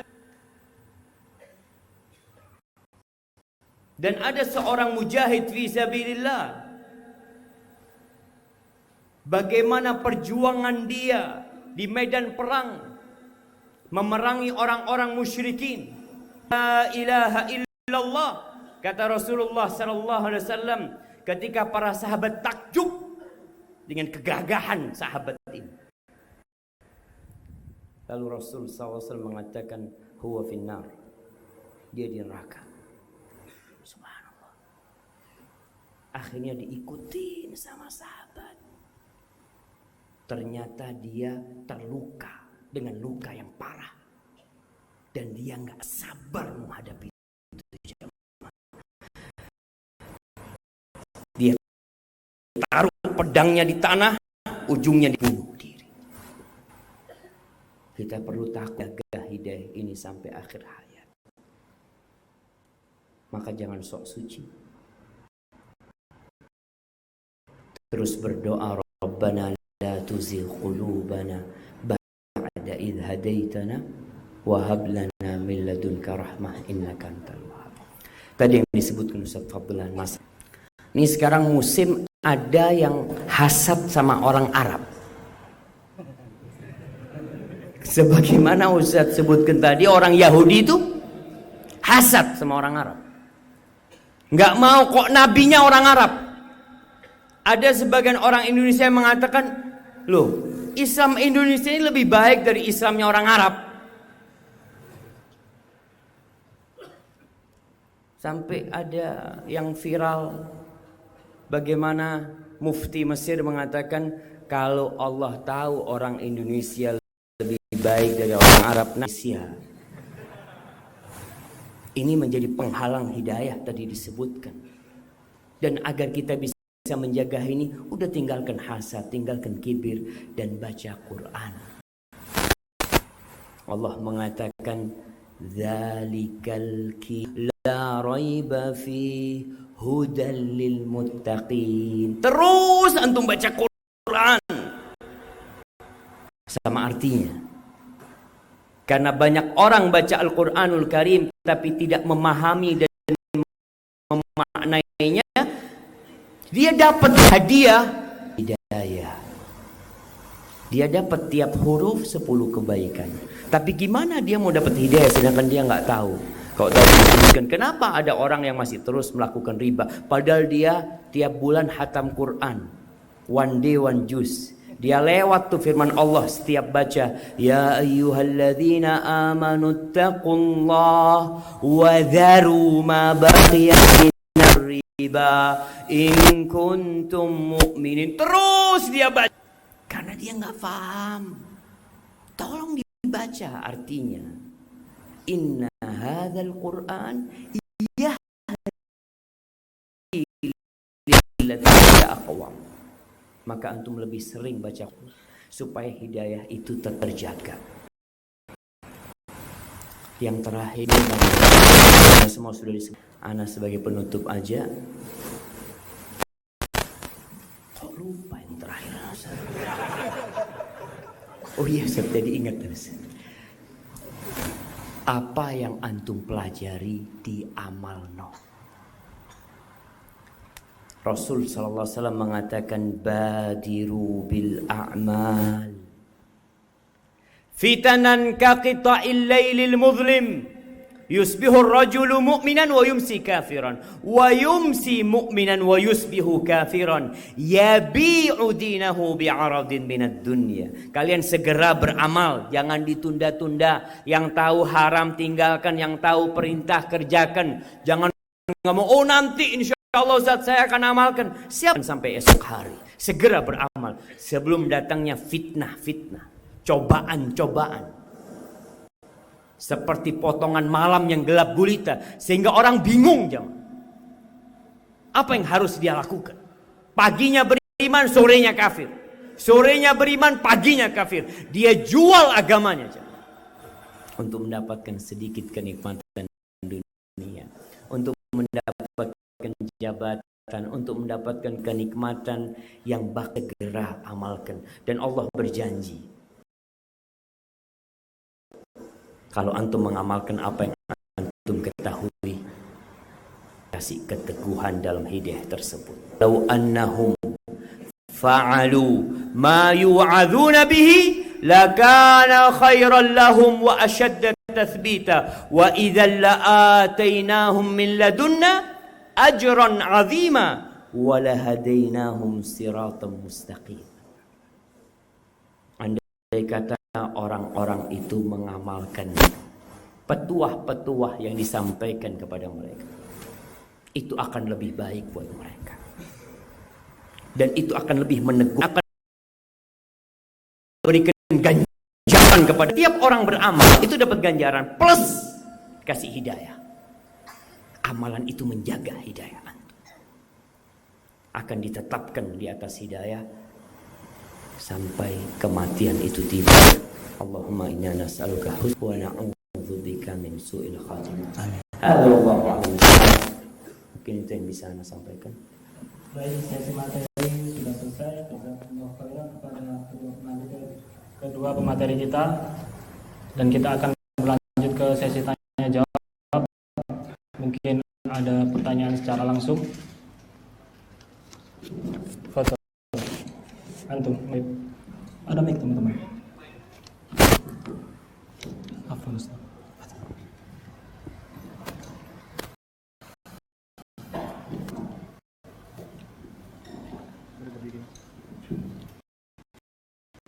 Ya, berdiri.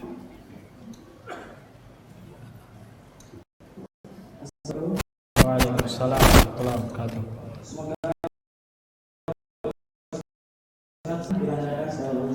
Ustaz, kalau seseorang itu sudah hidayah sampai kepadanya dari Islam dan mulailah seseorang itu menjalankan kehidupannya sesuai dengan Islam. Contohnya mulai memelihara jengkotnya, kemudian mulai memelihara, dan kalau seseorang pria juga sudah mulai tidak isbal lagi, sudah Islam menaikkan tangannya di atas mata kaki. Begitu pula juga dengan wanita yang mulai menggunakan jilbab yang longgar, yang tidak ketat. Namun di mata masyarakat umum, seseorang tidak aneh di orang awam. Seharusnya bagaimana hal ini kita harus menyikapi hal ini, Ustaz? Wassalamualaikum warahmatullahi wabarakatuh. Afwan, buat siapa?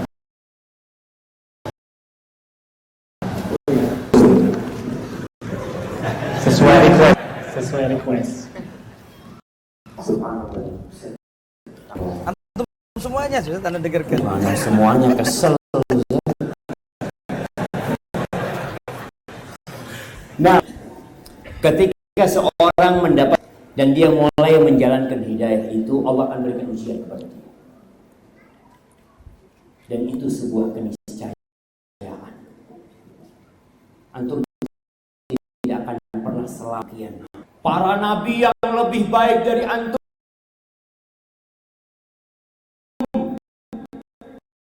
Allah rusulun, mereka semua dicela, dicaci, dimaki, disakitin secara verbal, secara fisik, keluarganya. Siapa yang kenal dengan Nabi Yahya alaihissalam? Maka kalau antum cuma dicaci maki seperti itu, dan antum jangan-jangan cacian itu datang karena antum yang gak baik sama masyarakat. Kalau lewat orang-orang ya di pinggir jalan yang mungkin masih jauh dari sunnah, yang ketika azan mereka gak ke masjid, antum ke mereka. Ini kayaknya penghuni neraka sakor.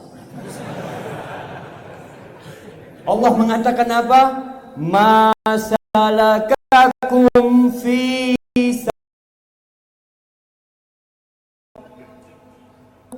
lam naku minarin. Kan betul Ustaz. Tuh orang-orang di neraka sakor ditanya kan. Ini kayaknya mereka Ustaz. Antum tahu dari mana? Mungkin dia dapat hidayah. Antum yang masuk sakor. Na'udzubillah min dzalik. Maka tolong tadi akhlak, bicara akhlak. Tapi bagaimanapun baiknya akhlak antum, tetap dicaci maki.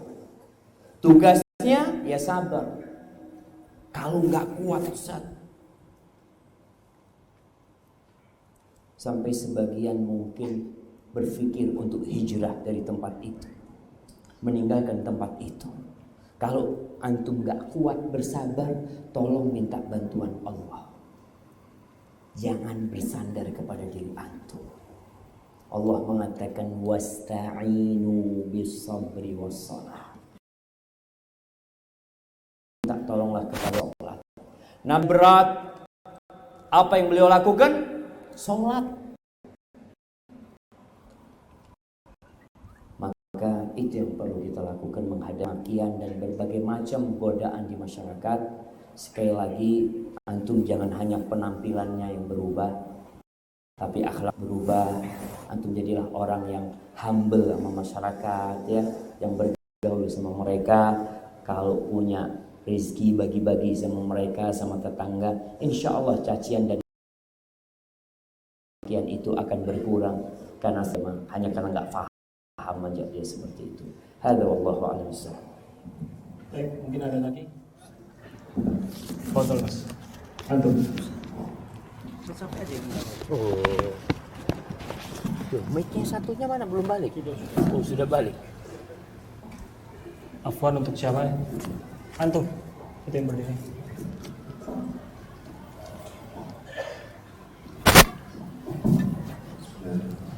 Assalamualaikum warahmatullahi wabarakatuh. Waalaikumsalam.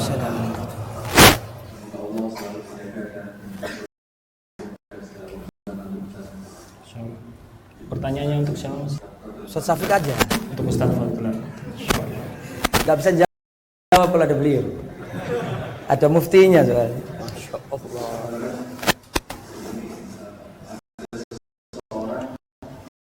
Yang saya yakini berislam dan berpemahaman tentang beliau juga aktif dalam hidup kajian. Tapi mengapa ketika berinteraksi dengan yang saudara yang masih awam belum pandai dalam melihat kondisi dan cenderung menyamakan belum benar. Mohon Ustaz untuk kita semua agar terhindar dari perilaku yang membuat saudara-saudara kita jauh dari hidayah. Karena tentunya kami ingin saudara-saudara yang sudah mendapatkan hidayah tidak menjauh disebabkan karena perilaku-perilaku kita. Mungkin sekian. Assalamualaikum warahmatullahi wabarakatuh. Assalamualaikum warahmatullahi wabarakatuh. Izin Ustaz, nanti tolong dikoreksi. Ya, itu memang fenomena yang sering terjadi. Orang bodoh itu jangan dimarahi ya ikhwah. Orang bodoh itu diajari. Dan jangan bikin orang yang belum ngaji tidak nyaman dengan diri kita. Meskipun kita pasti akan dimusuhi, tapi minimalkan dengan akhlak yang baik. Saya kasih contoh di zaman Rasulullah SAW, ada orang bodoh, tidak ngerti apa-apa, orang Badui datang ke kota Madinah. Dan yang dilakukan ini bukan main-main. Kencing di Masjid Nabawi, masjid termulia nomor 2 di dalam Islam. La tusyaddur rihal illa, tidak boleh safar bepergian jauh dalam rangka ibadah di suatu tempat kecuali 3 masjid saja. Masjidil Haram, Masjid Nabawi, dan Masjidil Aqsa. Ini orang bodoh ini kesalahannya bukan kecil. Kencing di masjid tersuci nomor 2. Orang Arab Badui tadi itu. Sampai para sahabat ingin memukulnya, ingin mengharjainya. Enggak apa yang dilakukan Rasulullah. Ketika melihat orang bodoh melakukan kesalahan, para sahabat, kata orang Surabaya, ikit-ikitan, ingin nonyo, ingin memukul orang yang pipis sembarangan tadi. Apa kata Rasulullah? Tinggalkan. Biarkan selesaikan dia pipisnya. Padahal itu pipis di masjid. Biarkan. Apakah cukup di situ? Enggak cukup di situ. Rasulullah menyuruh sahabat, ambilkan air 1 timba. Yang disuruh bukan yang pipis, justru sahabat. Wes kok oleh ngantemi sik dikongkon pisan. Kata Rasulullah, siramkan di kencingnya orang tadi. Setelah itu datang Rasulullah SAW dengan lembutnya kepada orang yang belum ngerti ini. Wahai saudaraku, sungguhnya masjid itu didirikan untuk sholat, mengingat Allah, baca Quran. Tidak. Maka itu menjadi jalan hidayah bagi orang bodoh ini. Rasul tidak memarahi aku, Muhammad gak memarahi aku. Saking senangnya sampai marhamni wa Muhammada wala tarham ma'ana ahadan abada. Ya Allah, rahmatilah aku dan Muhammad saja, dan jangan kau rahmati selain aku dan Muhammad. Saking senangnya sampai dongane keliru bisa. Karena Rasulullah melihat orang bodoh itu nggak bisa dimarahi. Orang belum ngerti itu diajari. Tapi antum lihat coba Mu'ad bin Jabal. Mu'ad bin Jabal nih radhiyallahu anhu, ketika setelah selesai kampungnya ngimami sholat isya, untuk sholat lagi jadi sunnah yang kedua. Panjang yang dipakai oleh Mu'ad ini ngimami sholat. Kuat. Dia keluar dari masjid karena kelamaan Mu'ad ngimami ini, bacaannya panjang sekali. Setelah itu Mu'ad melihat ini orang kok keluar dari jamaahku. Wallahu wa munafikun. Ini orang munafik. Didatangi sama Mu'ad, kenapa kau keluar dari jamaah yang aku pimpin? Wallahi innama anta munafikun ma'lumun nifaq. Kau ini orang munafik yang jelas-jelas kemunafikannya. Akan saya kabarkan ke Rasulullah perihal dirimu ini. Dikabarkan ke Nabi, ya Rasulullah, fulan ikut jamaah sama aku keluar, gak ikut sholat sampai selesai. Kata Rasulullah, panggil orang itu. Rasulullah tidak pernah menghukumi perkara sepihak, enggak. Panggil dulu orang itu. Kenapa kok dia keluar dari sholat jamaah?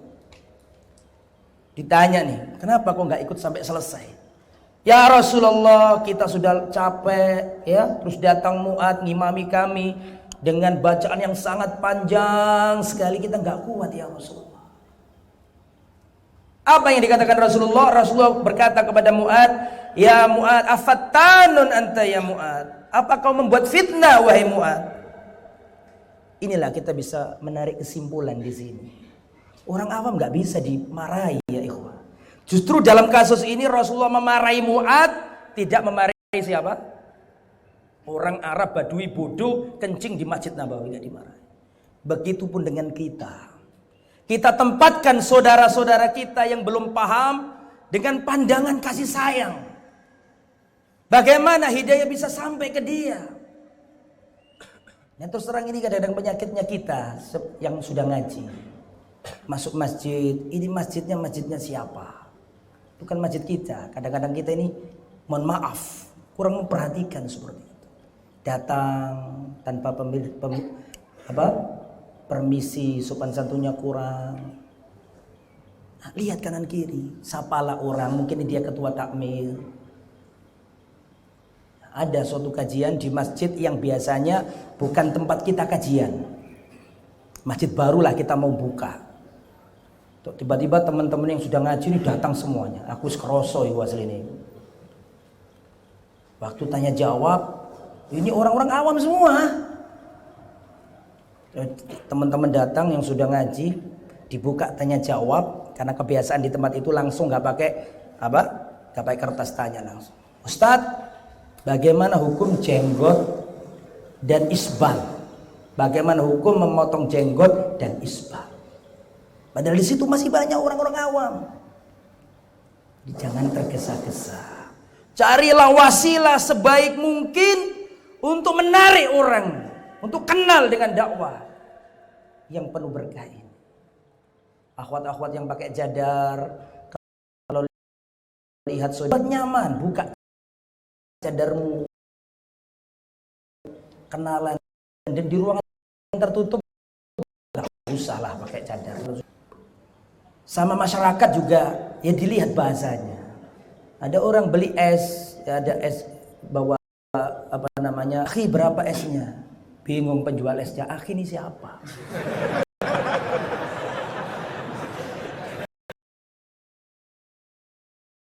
Penjual es bingung, sopo akhi. Ya panggil bang, mas, cak. Kita kata matur nun itu lebih terkesan daripada syukran. Nggih ngapunten, kadang-kadang kata-kata ngapunten itu lebih mengena daripada kata-kata afwan. Jadi antum juga harus melihat kondisi. Ya. Jangan setiap orang antum pakai bahasa seperti itu. Jadi carilah wasilah sebaik mungkin bagaimana orang lain itu tertarik dengan dakwah ini. Dengan cara yang baik, dengan wasilah yang sebaik-baik mungkin. Itu ya, jadi intinya kita berusaha memandang orang yang berbeda dengan kita dengan pandangan kasih sayang. Kita doakan. Tadi kan tuh Umar itu masuk Islam didoakan sama Nabi. Mungkin dikasih dalil ditolak sama Umar. Tapi Rasul selalu mendoakan dia. Ya, jadi seperti itu ya, wallahu a'lam bishawab. Ya, silakan. Sebagian kamar mandi di masjid itu tulisannya ikhwan sama akhwat. Jadi yang mau cari toilet wanita kemana? Nggak ono. Kemana akhwat gitu loh. Masya Allah. Mungkin memang tadi bahasanya penting buat orang awam itu ya mak. Waalaikumsalam itu aja tuh.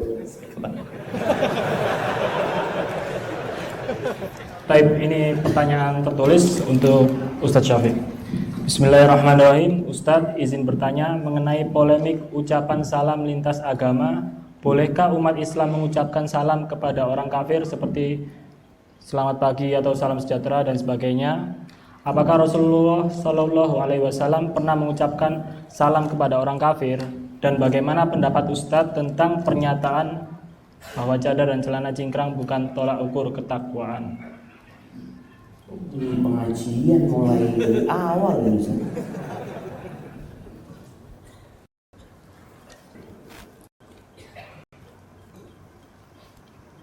Islam ini bergesekan dengan agama lain. Jadi tolong yang mengkaji sesuatu, Ana nggak akan jawab pertanyaan. Ana hanya ingin menyampaikan kepada seluruh umat Islam, jangan beranggapan Islam baru bertemu dengan agama Nasrani, Yahudi, dan yang lainnya itu di Indonesia. Seakan-akan di Medina itu isinya orang Muslim, kan? Tadi cerita Scotland, ada Yahudi di situ, ada musyrikin, ada. Bagaimana interaksi? Coba dikaji. Ketika Anda menyampaikan, mungkin sebagian itu, makanya tolong dibaca sejarah. Karena banyak orang yang beranggapan Islam di Indonesia ini Islam paling toleransi. Nggak ada Islam lebih baik daripada di Indonesia. Kata orang Indonesia. Rasul SAW ketemu orang Yahudi, menyapa mereka. Orang Yahudi mengucapkan salam kepada Nabi SAW. Mereka SAW memang dianjurkan tidak memulai salam kepada mereka. Tapi mereka salam, kita jawab. Nabi menjawab salam mereka. SAW. Cuma hati-hati. Kadangkala orang-orang Yahudi itu nggak salam sebenarnya, tapi dia mendoakan celaka. Makanya ketika datang kepada Nabi SAW, Nabi berpapasan dengan Yahudi yang mengatakan Assalamualaikum ya Muhammad. Sama itu artinya kematian buat engkau Muhammad. Kayaknya salam. Dan Nabi menjawab Waalaikum. Dan semoga kalian juga dapat itu. Yang Aisyah enggak. Ini bicara adab lagi. Aisyah berteriak mengatakan Waalaikumsalam wa ghadabullah wa la'natuh. Semoga kalian mati semuanya, dilaknat sama Allah, dimurkai sama Allah semua. Bagaimana sikapnya Aisyah? Dia cinta sama suaminya didoakan mati sama mereka jemaah. Maka Nabi mengatakan ya rifqan au ya Aisyah, pelan-pelan. Aisyah, ya Rasulullah, kok nggak dengar mereka ngomong apa? Aisyah sedang emosi ini cuma. Jawab Waalaikum. Kalimat juga mereka. Kalau semoga mati juga mereka dengan emosi seperti itu. Maka nasihat anak, tolong yang sedang ribut nih, yang bingung tentang salam itu, kaji. Bagaimana toleransi Nabi alaihi salatu wassalam kepada orang Yahudi. Pembantu Nabi salah satunya orang Yahudi alaihi salatu wassalam. Diundang makan halal, sesembelihan halal. Maka selanjutnya Ustaz Fadlan yang jawab. Fadal Ustaz. Kamil Ustaz. Yakfi. Tamam. Oke, langsung saya tanya untuk Ustaz Fadlan. Assalamualaikum warahmatullahi wabarakatuh. Ustaz bekerja di bank konvensional. Saya berniat untuk hijrah. Tahun saya bekerja. Insya Allah saya besok mengajukan resign. Yakin bahwa ini keputusan yang tepat mengingat saya seorang wanita keluarga. Bagaimana hukum untuk usaha adalah hasil dari penghasilan saya waktu saya bekerja di bank konvensional karena saya tidak ada modal dari yang non-riba. Pertanyaan yang berat. Separuhnya saya yang jawab, separuhnya Ustaz Syafiq.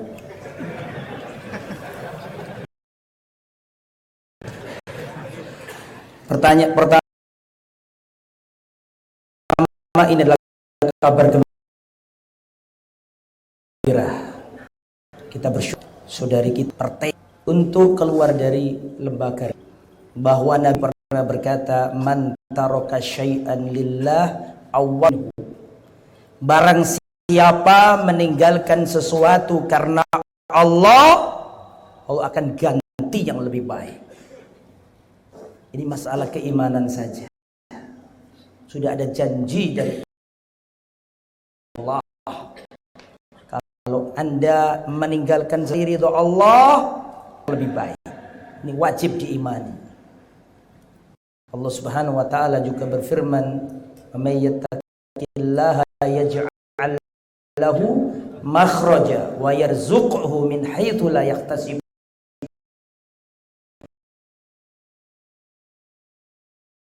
Barang siapa bertakwa kepada Allah,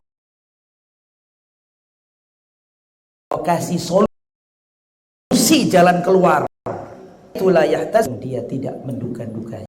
Sama, adapun bagi bermodal dengan abang tadi, saya nggak berani, itu salah ya. Ini ambil enak. Iya, betul-betul. Berkaitan dengan seorang yang tobat,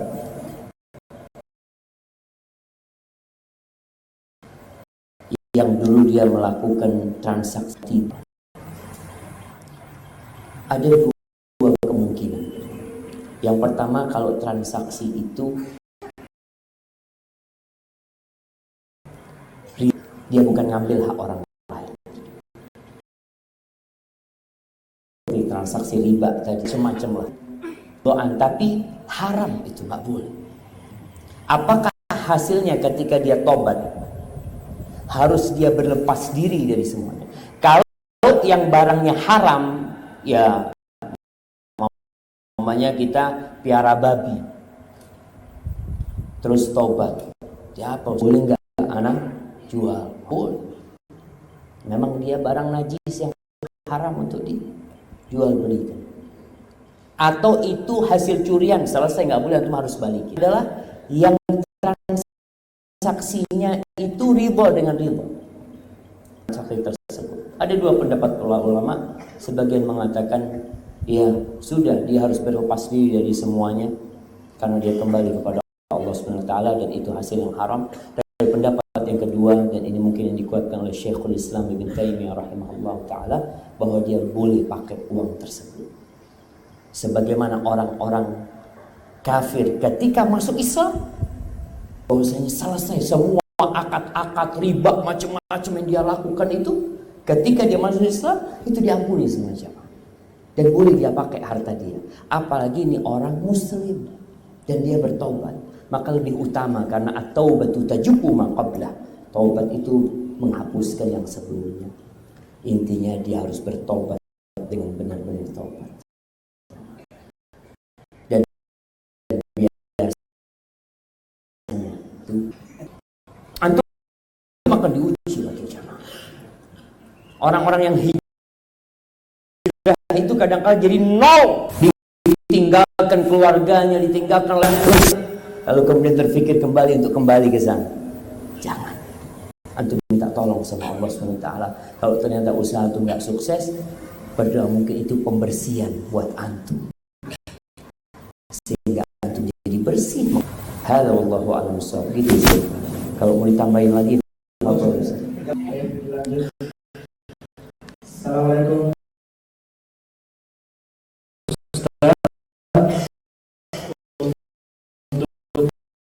Ustaz Syafii. benar sekarang. Kita sama-sama ngaji sama beliau ya kan. Nah, saya dan suami baru saja 4 bulan. Sewaktu suami ingin menikahi saya mengizinkan beliau.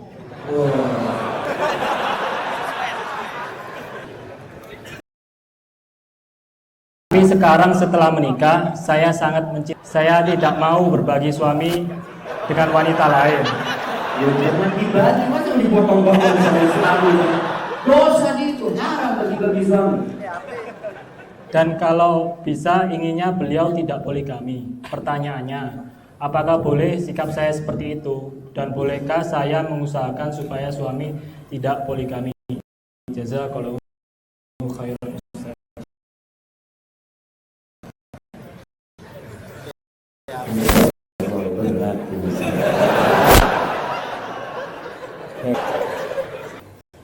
Allah wa uhdiratil anfusus syuh. Orang itu pelit. Berbagi, apalagi berbagi suami. Dan itu wajar, itu sifat manusia.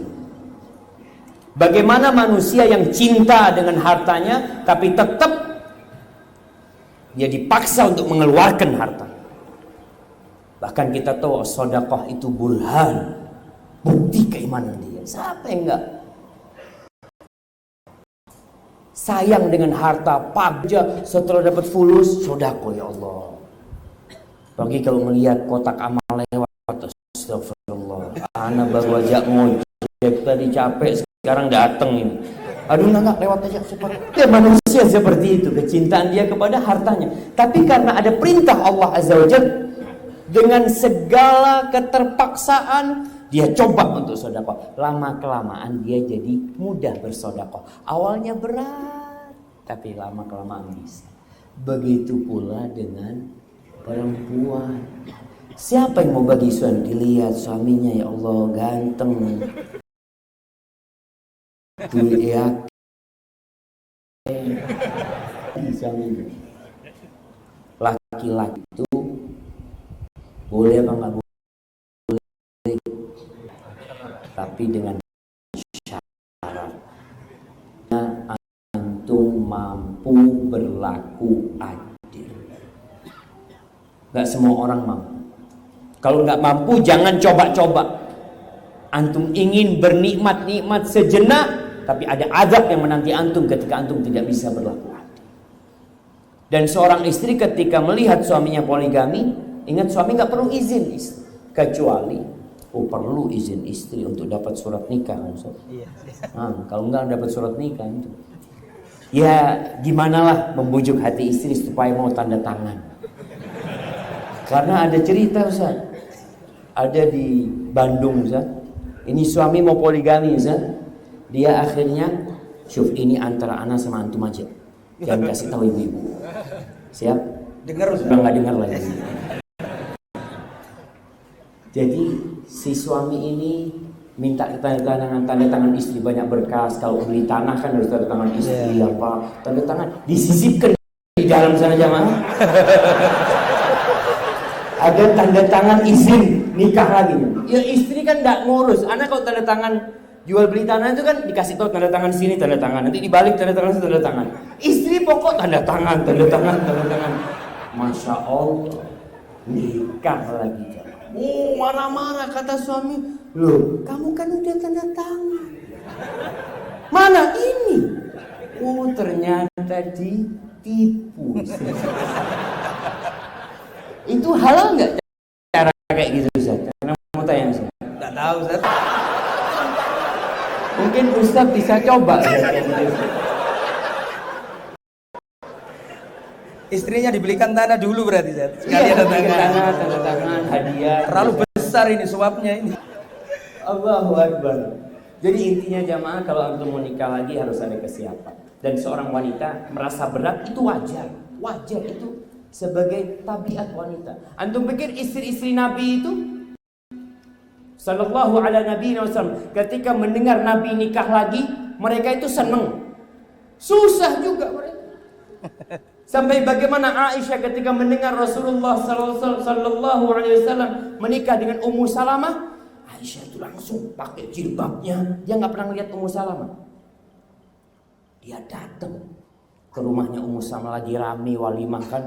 Dilihat karena dia dengar Ummu Salamah ini cantik sekali. Dilihat dia ternyata Ummu Salamah cantik lebih daripada apa yang dikatakan orang. Pulang Aisyah ngomong sama Hafsah, ternyata Ummu Salamah lebih cantik dari apa katanya orang. Merasa ada saingannya Aisyah. Apa kata Hafsah? Engkau cemburu aja. Ummu Salamah cantik tapi nggak seperti katanya orang. Coba kau lihat lagi, berangkat lagi. Aisyah kata dilihat, oh iya ternyata masih cantik dia. Subhanallah, itu perempuan seperti itu. Jadi kalau antum mau nikah lagi perlu kesiapan. Jangan sampai selamatkan perahu orang, perahu pancet bujur.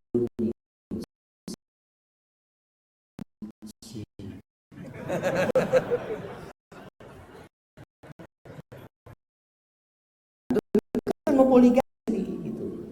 Kau nggak mampu sabar. Dan bagi wanita ketika dapat suaminya poligami, apa yang harus dia lakukan? Ustaz Fadlan menjawab. Kita ini tinggal nunggu praktek. Jalan, insya Allah saya jalan.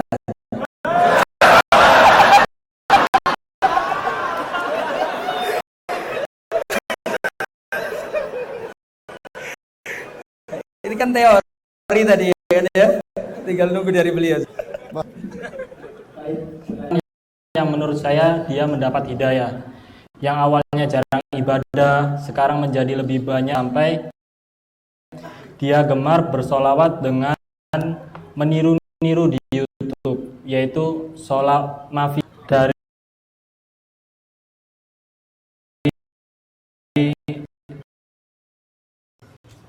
tarian. Apa itu juga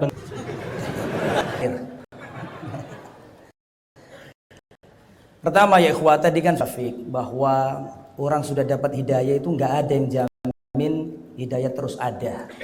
Makanya kan ada doa jangan sampai tersesat. Makanya ihdinas siratal, karena kita tidak hanya butuh ya menuju hidayah, tetapi kita juga butuh tetap di atas hidayah. Dan mengenai sholawat adalah bagian dari ibadah alaihi wasallam. Sholawat, man shalla alayya sholatan wahidan sallallahu, barang siapa membaca satu sholawat kepadaku, Allah balas 10 kali sholawat. Sholawat itu ibadah, dan ketika ibadah maka berlaku kaidah yang nggak boleh kita langgar. Ya, Rasulullah sallallahu alaihi wasallam amila amalan laisa alaihi amruna fawaradun. Barang siapa beramal dalam masalah ibadah, barang siapa mengerjakan ritual ibadah yang tidak ada perintah atau tidak di atas perintah dari Nabi. Dan Allah Subhanahu wa taala juga mengatakan al-yawma akmaltu lakum dinakum wa atmamtu alaikum ni'mati wa raditu lakumul Islam madina. Agama Islam pada hari ini Allah itu. Seandainya di dalam Nabi tadi ya, setelah karunia dari Allah, niscaya Islam akan diutaati oleh manusia. Dan adanya hadis tadi menjadi pagarnya agama. Dikalaukan yang nggak dituntunkan yang aneh-aneh sambil diiringi musik. Kalau mau sholawat ya sholawat pakai caranya Nabi. Ya, bersolawatlah dengan cara yang diajarkan Rasulullah Sallallahu Alaihi Wasallam. Ya, supaya menjadi ibadah yang mulia. Jangan nggak usah pakai iringan musik. Beribadahlah sebagaimana Allah Sallallahu Alaihi Wasallam. Kalau kita tanya orang-orang yang membaca solawat pakai musik-musik, mereka akan selalu menjawab, loh kami ini cinta Nabi. Cinta Nabi kok nggak boleh? Maka kita katakan yang menjadi permasalahan bukan kamu cinta Nabi. Sebagaimana kata Al-Imam, sya'nu an tuhibba Yang menjadi pokok permasalahan bukan kamu mencintai, masya'nu antuhabba. Apakah kamu dicintai? Semua orang mengaku cinta Nabi. Sama kita. Sebagaimana penyair Arab mengatakan, kullun yadda'i waslan bilaila wa laila la tukiru lahum bidzaka. Aku punya hubungan dekat sama wanita yang bernama Laila. Wa laila la tukiru lahum bidzaka. Pada Laila enggak kenal sama mereka. Begitulah cinta sama Nabi, akan tetapi ibadahnya tidak sesuai dengan Nabi. Maka hendaklah kalau kita mau sholawatlah yang baik, sholawat Muhammad sallallahu alaihi wasallam. Sudah selesai. Tinggal Ustaz Syafiq terus kalau ada ya. Ya, ini sudah nggak ada kayaknya selesai. Fadhal. Bicara biasa aja. Nggak usah neko-neko. Nggak perlu ditambahin, nggak usah dikurangi. Kita berada di masa ada banyak orang-orang yang terpapar radikal. Juga ada orang-orang yang meremehkan agama. Terus gimana yang benar ya sudah, gimana? Insya Allah harapan di antara umat. Sudahlah, Islam yang biasa-biasa saja. Mungkin gitu. Barakallahu fiikum. Wis, mari. Selesai sudah. Ini jam 8 jemaah, lewat sudah. Antum lapar enggak? Lapar. Enggak tahu.